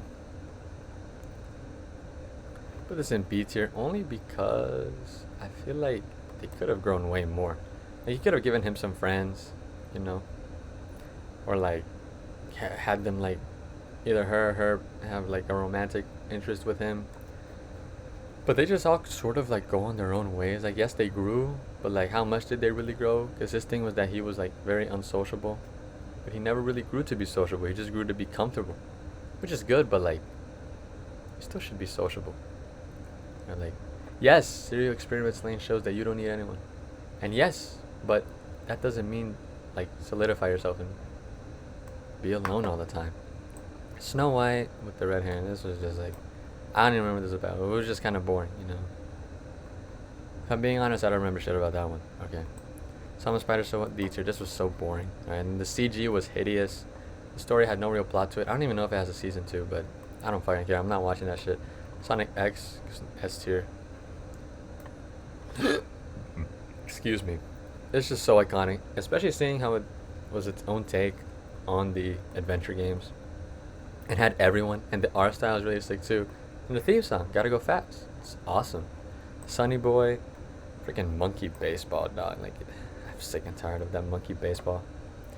Soul Eater not D tier, just did not accomplish anything other than just showing that the universe is okay of Soul Eater. But I mean, like, Soul Eater, and like, yeah, they still, like, I think they still do their stuff, but like, the conflict ended with Soul Eater, which is getting an A tier. Yeah, Soul Eater was like really good, especially Death the Kid. I like him, and you know, Soul Eater. Oh, and this guy, Black Star, he was real good. But like how her thing was like the power of friendship, you know, that was so stupid. That was so annoying. That's why it's not an S tier. Which one was this one? Special A. It was like the class that had like those really special kids that were like overpowered and smart. B tier. Like it was not C tier. The heck, like yeah, like they got along with, but like overpowered student council. Like come on. Spirited Away C tier. Like people hype this shit up. It is not that good. Okay, like that marionette looking thing is not as entertaining as you think it is. Okay, Spy X Family, putting it in A tier. It's very sweet to watch, especially with when the dog gets introduced. But I fell behind, and I don't know what's going on anymore. Strawberry Eggs, also putting it in A tier. Is this A tier worthy? It's a fun show. Just nothing like ever really happens with the guy and his film like passion, so I'm gonna put it in B tier actually, because like nothing ever really happens with that. He just like gets love interest with all these girls, you know, just a harem anime. At that point, like yeah, he kind of does do stuff, and yeah, he kind of grows his character, but like even still, they do silly stuff, but like the silliness kind of blocks it from like actually getting to like the main character's goal. Like even the OVAs are just like more silliness going on. And it was sort of like all over the place. Kind of like this tier list, okay? Oh, Super Dragon Ball Heroes. I'll put it in A tier just because there's no real storyline. The end was weird because it was all CG. But it was just my favorite characters battling out still. You know, like there's nothing wrong with that.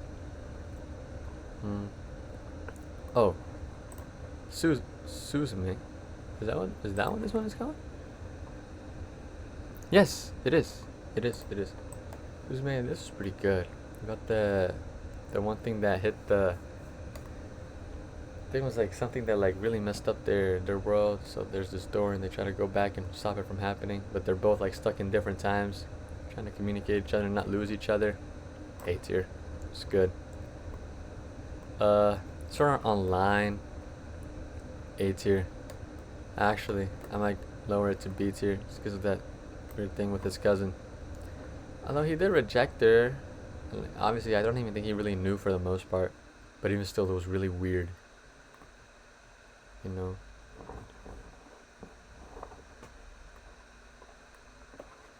Extra edition, like, I guess it was, I'll put it in, like, yeah, no, I'll put it in C tier just because, like, all they did was, like, recap. Aria of a Starless Night. This was okay. But, like, why are they recapping this? Why don't they just continue adapting the novel? Gun-Gale Online, this is, like, put it in B tier because it's still, like, pretty entertaining. No controversies either, just, like, them having fun playing Gun-Gale Online. Kind of like how SAO started off, like, before the big reveal. Sword Guy, the animation, this is like C tier. Like this is kind of forgettable. Right? You're just good with swords. Okay. Taboo Tattoo, C tier. Like what their tattoos is their power. That's all I really remember. Tada Never Falls in Love. This gets an A tier because like, yeah, it was a bit weird with that one like random foreign girl just like showing up out of the blue and being a big part of his life, but she teaches him how to love again because he lost his parents and he doesn't really know how to love others other than like his sister. Like, it's not that he like hates other people, but like he doesn't know how to really form connections as deep, you know, as the one that he forms with the girl. so that's pretty sweet. Tamako Market, see, it's like nothing really happens. It's just like life at the market. Uh, Teasing Master Takagi-san. Yeah, this is like, see, to like, it's just kind of boring noise. Like it's just two kids. Like they even look derpy and annoying. Which one was this one? 10 Tokyo Warriors. 10 Tokyo Warriors. What was this about?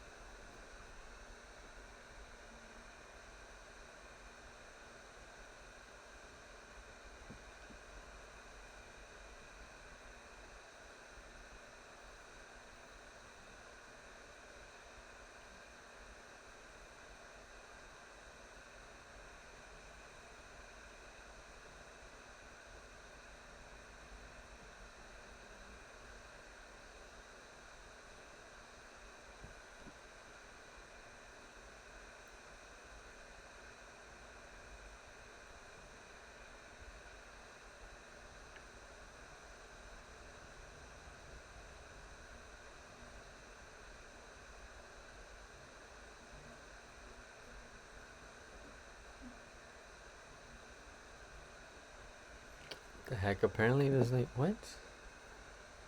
I can't find any information on it. What?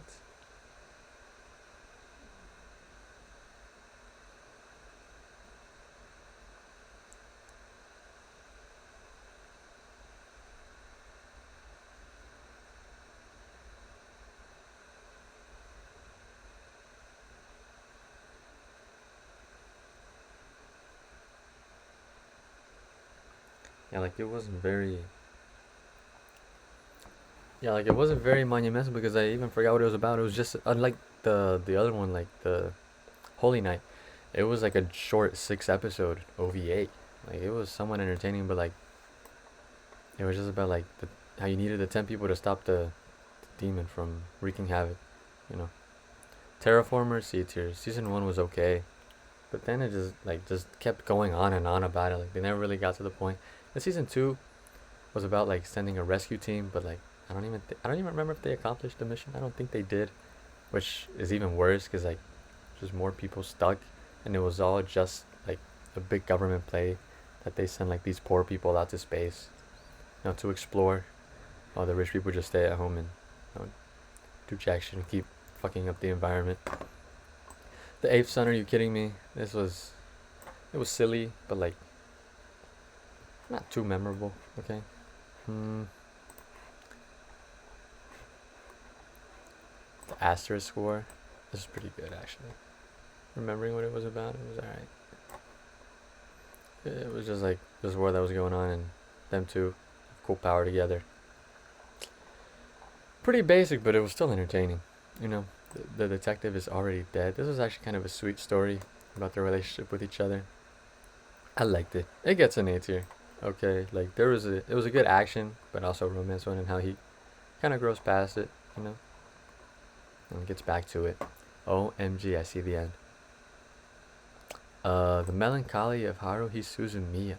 Is this the Melancholy? No, this is the Disappearance. Let's just do the Melancholy. The Melancholy gets a B tier only because that filler was really bad. But other than that, the story is actually pretty nice. Like it's about them like just growing their relationships about as a friend group and realizing that like there's more to her than what seems. Like she like seems really obsessed with like supernatural stuff. Again, another like club with supernatural stuff. But like supernatural stuff actually happens and they prove it. Same thing with this one. The Disappearance was actually a very good movie that like really like expanded the story about this and did something with the characters that I feel like the filler did not do at all. It just sort of kept repeating the same day. It definitely did keep repeating the same day, and it was very annoying. The Future Diary was good, but not that good. Actually, no, it was good. It was that good because it shows that a lot of guys say they want an obsessive girl, and then you get this, and that's terrifying. Right? Like it's murder. It's crazy. She'll kill you.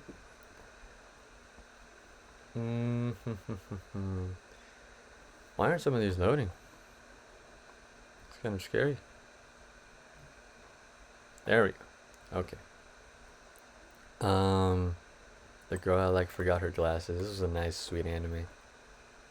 Not as sweet as Clannad, but it was just nice seeing those two connect with each other and kind of forgetting her glasses on purpose just so they'd be together. So that was sweet. Got out of high school. D tier. This was just boring. Hideous art style too, like with the red noses, like what all their noses red. The Great Passage. This was about this is about writing a dictionary, but it was actually kind of entertaining and seeing them grow like throughout the story and mature and like genuinely growing a passion for words. Like I don't know why, but it was just really good.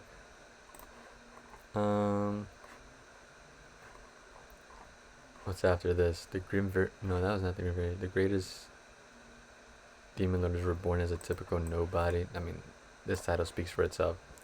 Like typical demon anime, overpowered main character. The Grim Variations was okay, but I still feel like it tried to do something, but I feel like what it tried to do was not very good because it was trying to obviously do like darker versions of like childhood stories, but like I feel like Squid Game does it better with the childhood games. Hidden Dungeon only I can enter. I give this a B tier. This is actually pretty entertaining isekai, but it's still an isekai, and nothing much really gets done other than silly character interactions, and the hidden dungeon only he can enter. But it was still pretty nice. Is this the Demon Lord one? The Misfit of Demon Academy.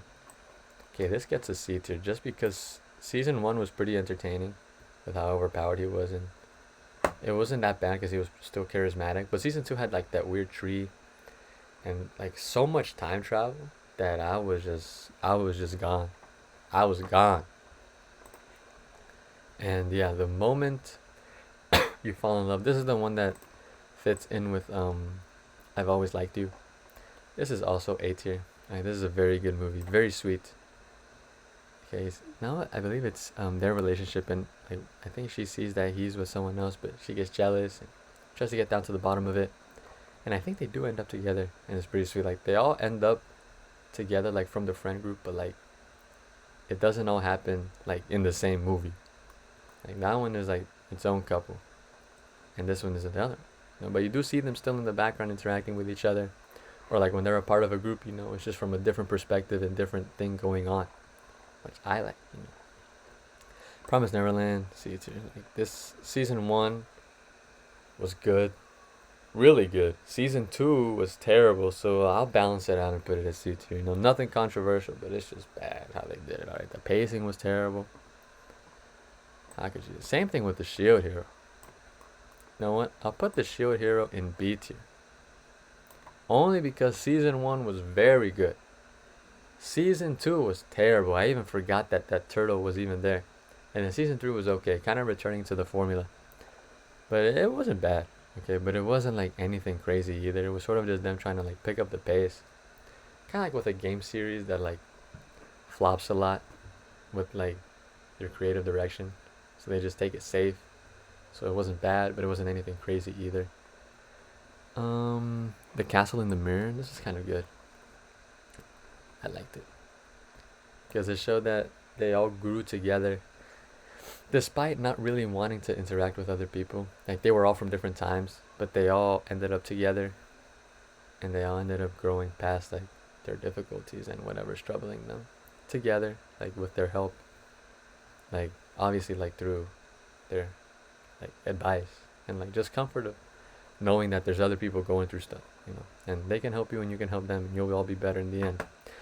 The Tunnel of Summer, the Exit of Goodbye, where he just wanted to go through the tunnel and to resurrect his sister, but this girl also wanted to go through there, and I think they did end up going through, and he ended up getting to her, which is quite nice. But it was like so far in the future that they just ended up going back.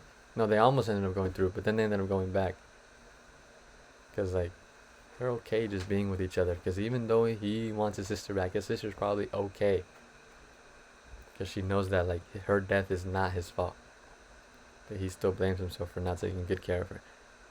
So that was sweet. We have The House Husband. I'll put it at B tier because it was funny, but then second season was just like too goofy or just very unfunny. Season 1 was just like that wow factor, but then it was just like okay. 3 Leaves, 3 Colors, C tier. Not very memorable. Just like friends being together. Like, what else can I say? All right. Thus spoke Rohan Kishibe. I'll put it in B tier just because it's more JoJo's and it's funny because it's Rohan. But like, he doesn't do anything like substantial or that impacts the series. You just see that he's still like going about his life. Uh, this movie was okay. I'll put it in C tier just because it. I'll put it in B tier. It was kind of sweet, but it was also just like a little weird because it didn't make too much sense, especially watching it with the other one, because you're supposed to watch them together. And if you don't, but even if you do, it still doesn't make that much sense. To Your Eternity. I still don't know why. Series up, but To Your Eternity, I'll give it C tier because season 1 was good, but season 2 just felt like they were just trying to drag out and do more of him, which I don't mind seeing him, but like they just doing something that I just did not feel like carried the story too much. He just kept talking with that shadow guy the whole time. Hopefully it scrolls down soon. Okay. Tokyo Ghoul, C tier. Like, it was okay. Like, it had its good parts, but also had its bad parts. But the OP is like, it's really good. But like season 1 and 2 did their own thing, but then season 3 just like came out of nowhere, and it was so different, and it kind of explained it a little bit. But even still, it was just like completely out of nowhere. And yeah, they did end up having the ghouls like taken care of because like a lot of them were bad. But like the good ones try to stay and blend into society. But even still, it was like okay, you know. Tokyo Revengers, I'll put it B tier only because I feel like it keeps dragging on to be something that's really big, and I'm not sure if this like really needs to be as big as it's gonna be. I feel like these like 12 episoders that I have in here, or like even shorter ones, are like somewhat of the similar length, are like still very good without being too like this is the same length. Obviously, it didn't get finished, but like I still feel like it's good in its own contained story. Maybe I'm just being too harsh because I don't like the art style too much. But also because he keeps on jumping back and forth. I feel like he keeps messing up, which is very disappointing. But it's not as bad as ReZero, where he just like resorts to killing himself. You know, he actually just like still tries. But then everything just like ends up going haywire. Tonikawa, Over the Moon for You, gets an S tier. They're just very sweet with each other. Wonderful show. Alright, it's just nice, wholesome anime. You can lay back and watch. Because it's just a husband and wife who are sweet. NASA. Young NASA. Now, the high school days where he's just like a high school teacher gets an A tier. Because it was okay, but you don't really see too much of them. It's mostly just him interacting with these guys. Or girls, I guess, which is okay. I mean, it's nice to see how there's nothing romantic going on with them. But, like, I just want to see more of them because they're just so sweet and nice together, you know? Toradora gets an S tier. This is an awesome anime. Awesome character growth for everyone. And I find it pretty silly how they interact with each other. Toradora SOS gets like a B tier because it was nice to see them, but like it wasn't like anything substantial. Just like silly stuff. Oh yeah, this is Tower of God. D tier. I hate that one bitch. Is she even in here? Yeah, I hear her. It's fucking annoying. But like even still, like it was just a boring anime. Trace, boring, typical Netflix anime. I forgot what this one was called. Sudre Children. This is pretty funny. It's like seeing them, like little short episodes of each one in their romantic predicaments, I suppose. It was nice, silly, sweet. Uzaki-chan wants to hang out. Put this in B tier. Only because I feel like, once again, I feel like season 2 could have done more by putting them together, but it also just sort of just grew their relationships with each other and with their other friends and family. So it's not bad, but I feel like it still could have done more. But it didn't mess up as much as Horimiya did, you know? Vampire Knight F tier promotes incest. You a sick fuck, bro. Oh, I did not mean to open my lash. Oh, this was Vampire Princess Mute. This is pretty good, you know. Don't know exactly how to explain it other than, it's a vampire trying to take care of other, you know, bad entities, other bad spirits and demons without remembering, like, without them or like the people that she's helping realizing that she's a vampire herself. And although it's like messed up, but like she's doing what's right. The vending machine, reincarnated as a vending machine. Uh, this gets D tier. F tier. She kisses the vending machine. I get there's a guy's soul in there, but like, what? It was a vending machine. This is a vending machine. How could you kiss a vending machine? You're a freak. A very private lesson teacher. This was like the characters did have some growth, but like it just ended abruptly. Like nothing else really happened other than like them saving the students and the guy growing past like the bully, like gang member. Other than that, like nothing really happened. Oh, but he does have bad thoughts about. Okay, I'm putting it in F tier. That's weird. And we're supposed to root for this guy. Come on, he's just doing it because he wants to. Villain Saga gets a nice A tier. Not S tier because I did not like how he was just like really fucking depressed. But like he did grow past that and he ended up reuniting with his mom and sister, so it was pretty sweet.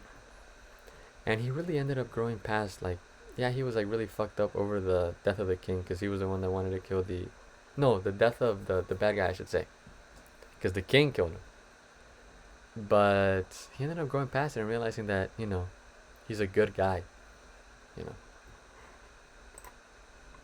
But yeah, we're almost done. We're almost done. We're almost done. To your, no, this is not to your eternity. It looks like somewhat similar. No. Violet Evergarden. This was good. This was very good. Very good story. About, I believe it's romantic, but also just sort of her just like growing past her war experience and like being okay with her metallic arms, prosthetic arms, and not feeling so ostracized.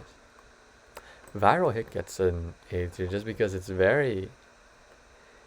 I feel like it's new. I feel like I haven't seen an anime where it tries to get this underdog type of guy to become popular by just bullshitting his way through boxing or through just like fighting. And the chicken guy is definitely the other muscular famous guy. Now this guy is kind of pathetic, but he does so.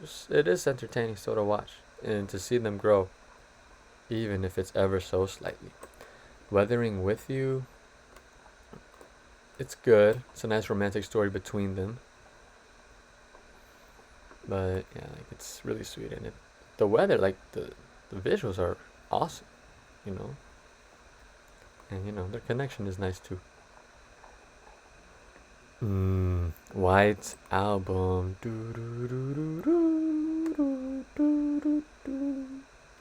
Now I don't know if I should put this in S tier or in A tier. My girl and I watched this, and it is very iconic. We love the song. But I'm not a fan of how it ends on a cliffhanger. Like, we never know what happens. And then White Album 2 came out. So I thought, oh, White Album 2 is just going to be a continuation. And no, it's just a completely different thing. Obviously, White Album 2 is better because the guy isn't, like, some whore. He actually decides on who he wants to be with, even though, like, yeah, he does still hoe around a little bit. He doesn't completely do the girl dirty like her, and then her own friend tries to compete with her for her man, which is fucked up. Like, what happened to, like, the girl code, the sister code, the bro code, I guess, like their version, like sis code?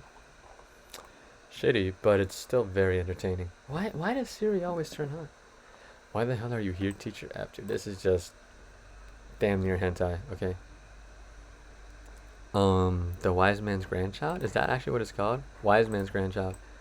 I'll put it in B tier because it's entertaining, but it's just like, oh, isekai, guy is reborn into a world and he knows modern day conveniences, so he's OP.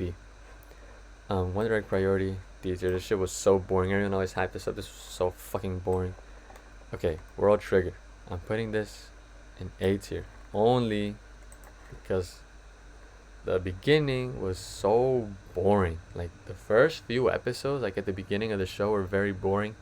But as soon as like it really paid off because the rest of the show was really fucking high. Like I kept wishing for more and more episodes, and then it just ended right. Like I think it was about when they were gonna go off. But I like this. I like this show. I need them to make more shows. And to find out it was like pretty recent too. So I hope they pull out more episodes and they keep adapting it. World War Blue. I like this because it's just like silly Sega and Nintendo parody. That's pretty much what it is. Alright. Your boy Kong Ming. I actually put this in B tier because it's like some old Chinese emperor gets reincarnated in Japan. Or like transported to Japan. And he, sort of is like a guide because he was like a guide in like the army. Like, yeah. So then he guides her to help her gaining on influence, gain followers, become famous, and then he goes back to his time and he I guess dies because that he was already dead. He died in battle. He was just there to help her. Okay, Yasuke gets a freaking C tier because it's just a boring ass Netflix anime like Trace. Yamada-kun and the Seven Witches is very good because it's kind of like Clannad where it explores like his relationship with each of them, with relationships with each of them. Goodness me. But he doesn't end up with all of them. I think he ends up with this one because like obviously she's in the focus, so obviously her. And it also just focuses on how he needs to get past like I think it's like each of the sins, I think. But he needs to like get past each of them, and like grow a relationship with each of them. I believe it's to like, help each other out type of thing, so that he can be freed of his curse.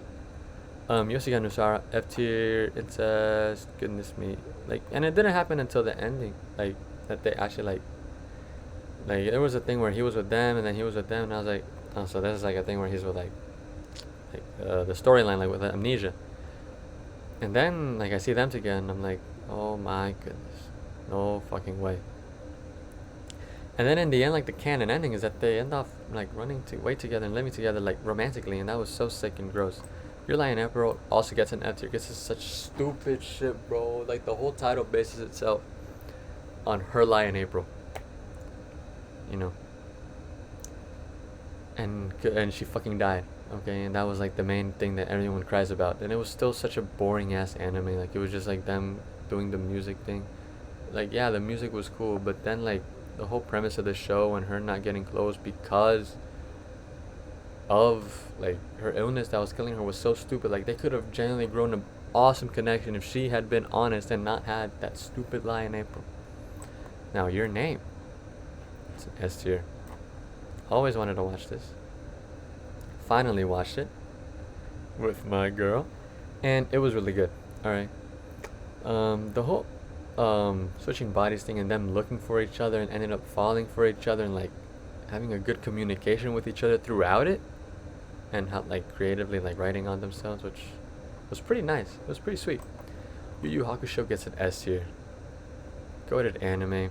Just like every shonen, it has its mid arc, Boo Saga. I don't remember Dragon Ball ever having like a mid saga, but Boo Saga, Universe 6 tournament, Fourth World War, or even like the Tenchi Bridge. The filler, the Search for Tsunade arc was also okay. Not as hype as the other ones in my opinion. The Sasuke rescue mission was the best, definitely. Like that had me on the edge of my seat. Fullbringer.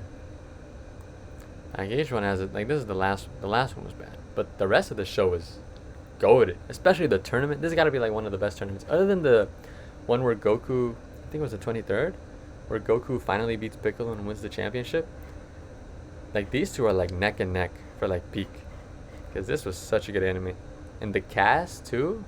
Kuwabara the goat, and Zomda 100 is getting an A tier. Because it's not finished and there's still a lot that obviously needs to be done, but it's very promising, very fun aspect, and I hope that it doesn't drag out for too long, given that it's 100 things. And the cast is still pretty entertaining as well. Oh my goodness. And then where did I put this? I put An F tier? Yes. Did I? No, I put it in C tier. Yeah, no, that's not it. That's not it. That's not it. Here it is.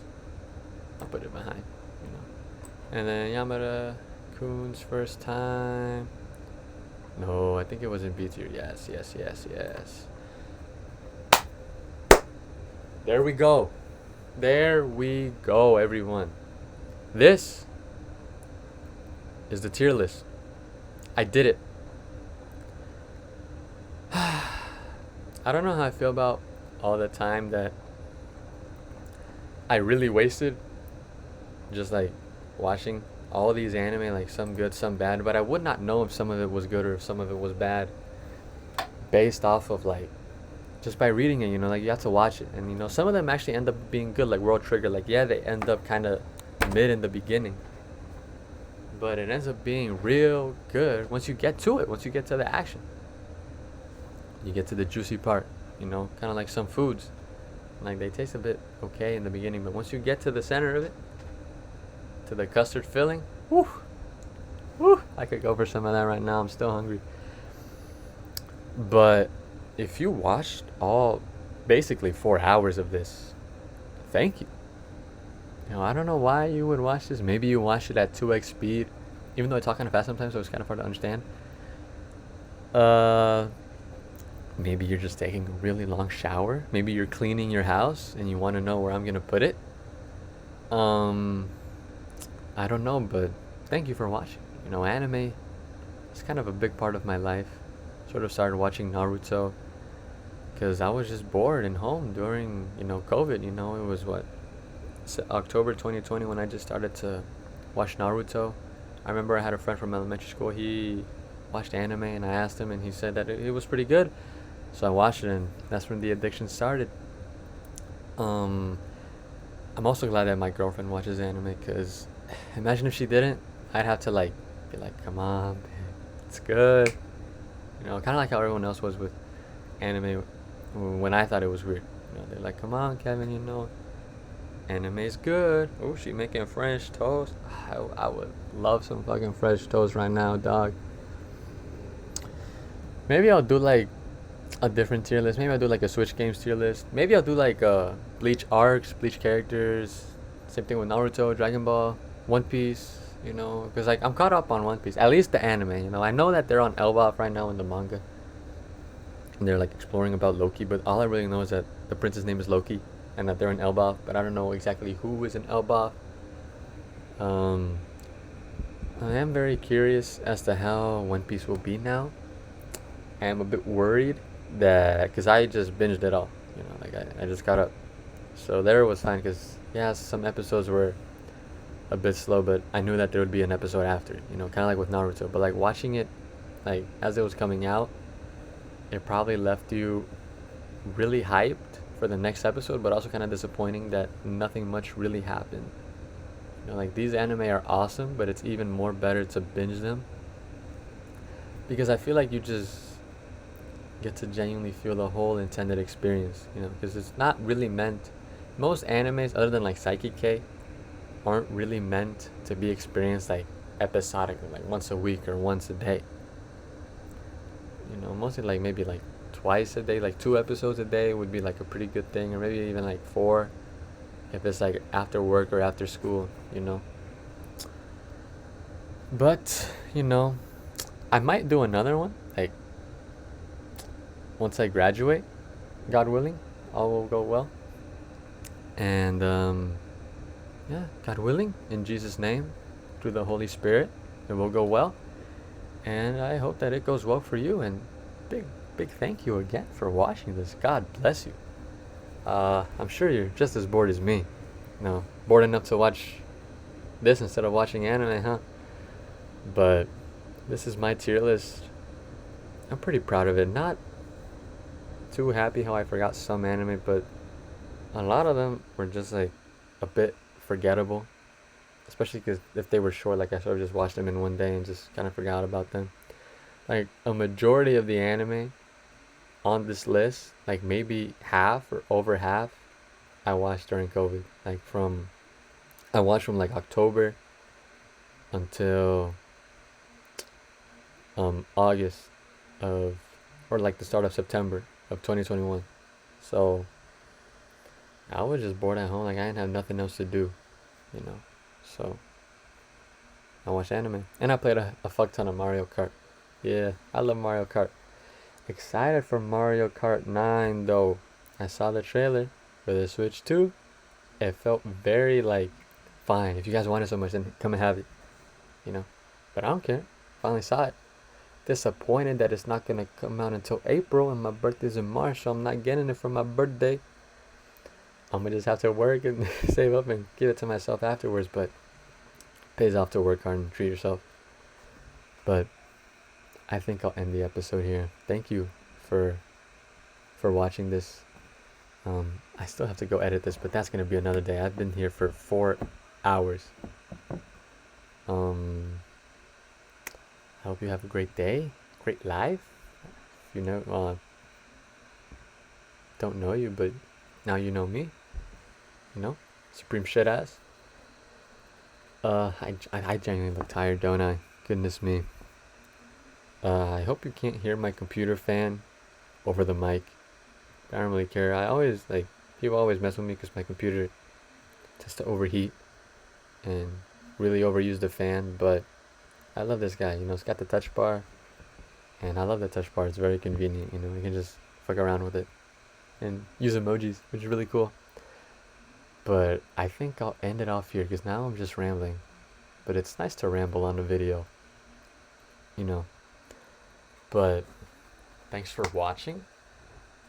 Hope you subscribe. Like if you stuck around for this long, dog, subscribe. God bless you.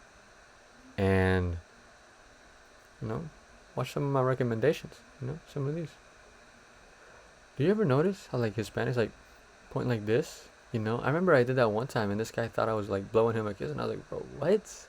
I ain't gay. I'm just like pointing. Do you guys not point? And he was Hispanic too, and it pissed me off because like I was like, I point to stuff like with like non-Hispanic people, I guess, and they like understand. So I just don't understand why he was just like so offended by me pointing with my mouth. Like, dog, it is not that deep. I am not doing that, dog. Silly guy, silly me for keeping you here. But thanks for watching. I'm probably gonna just, I don't know, maybe watch Boruto. I don't know, why not? You know, what else am I gonna do? No, I don't have anything else to do today. No, and it doesn't cost anything. So, see ya. Thanks for watching.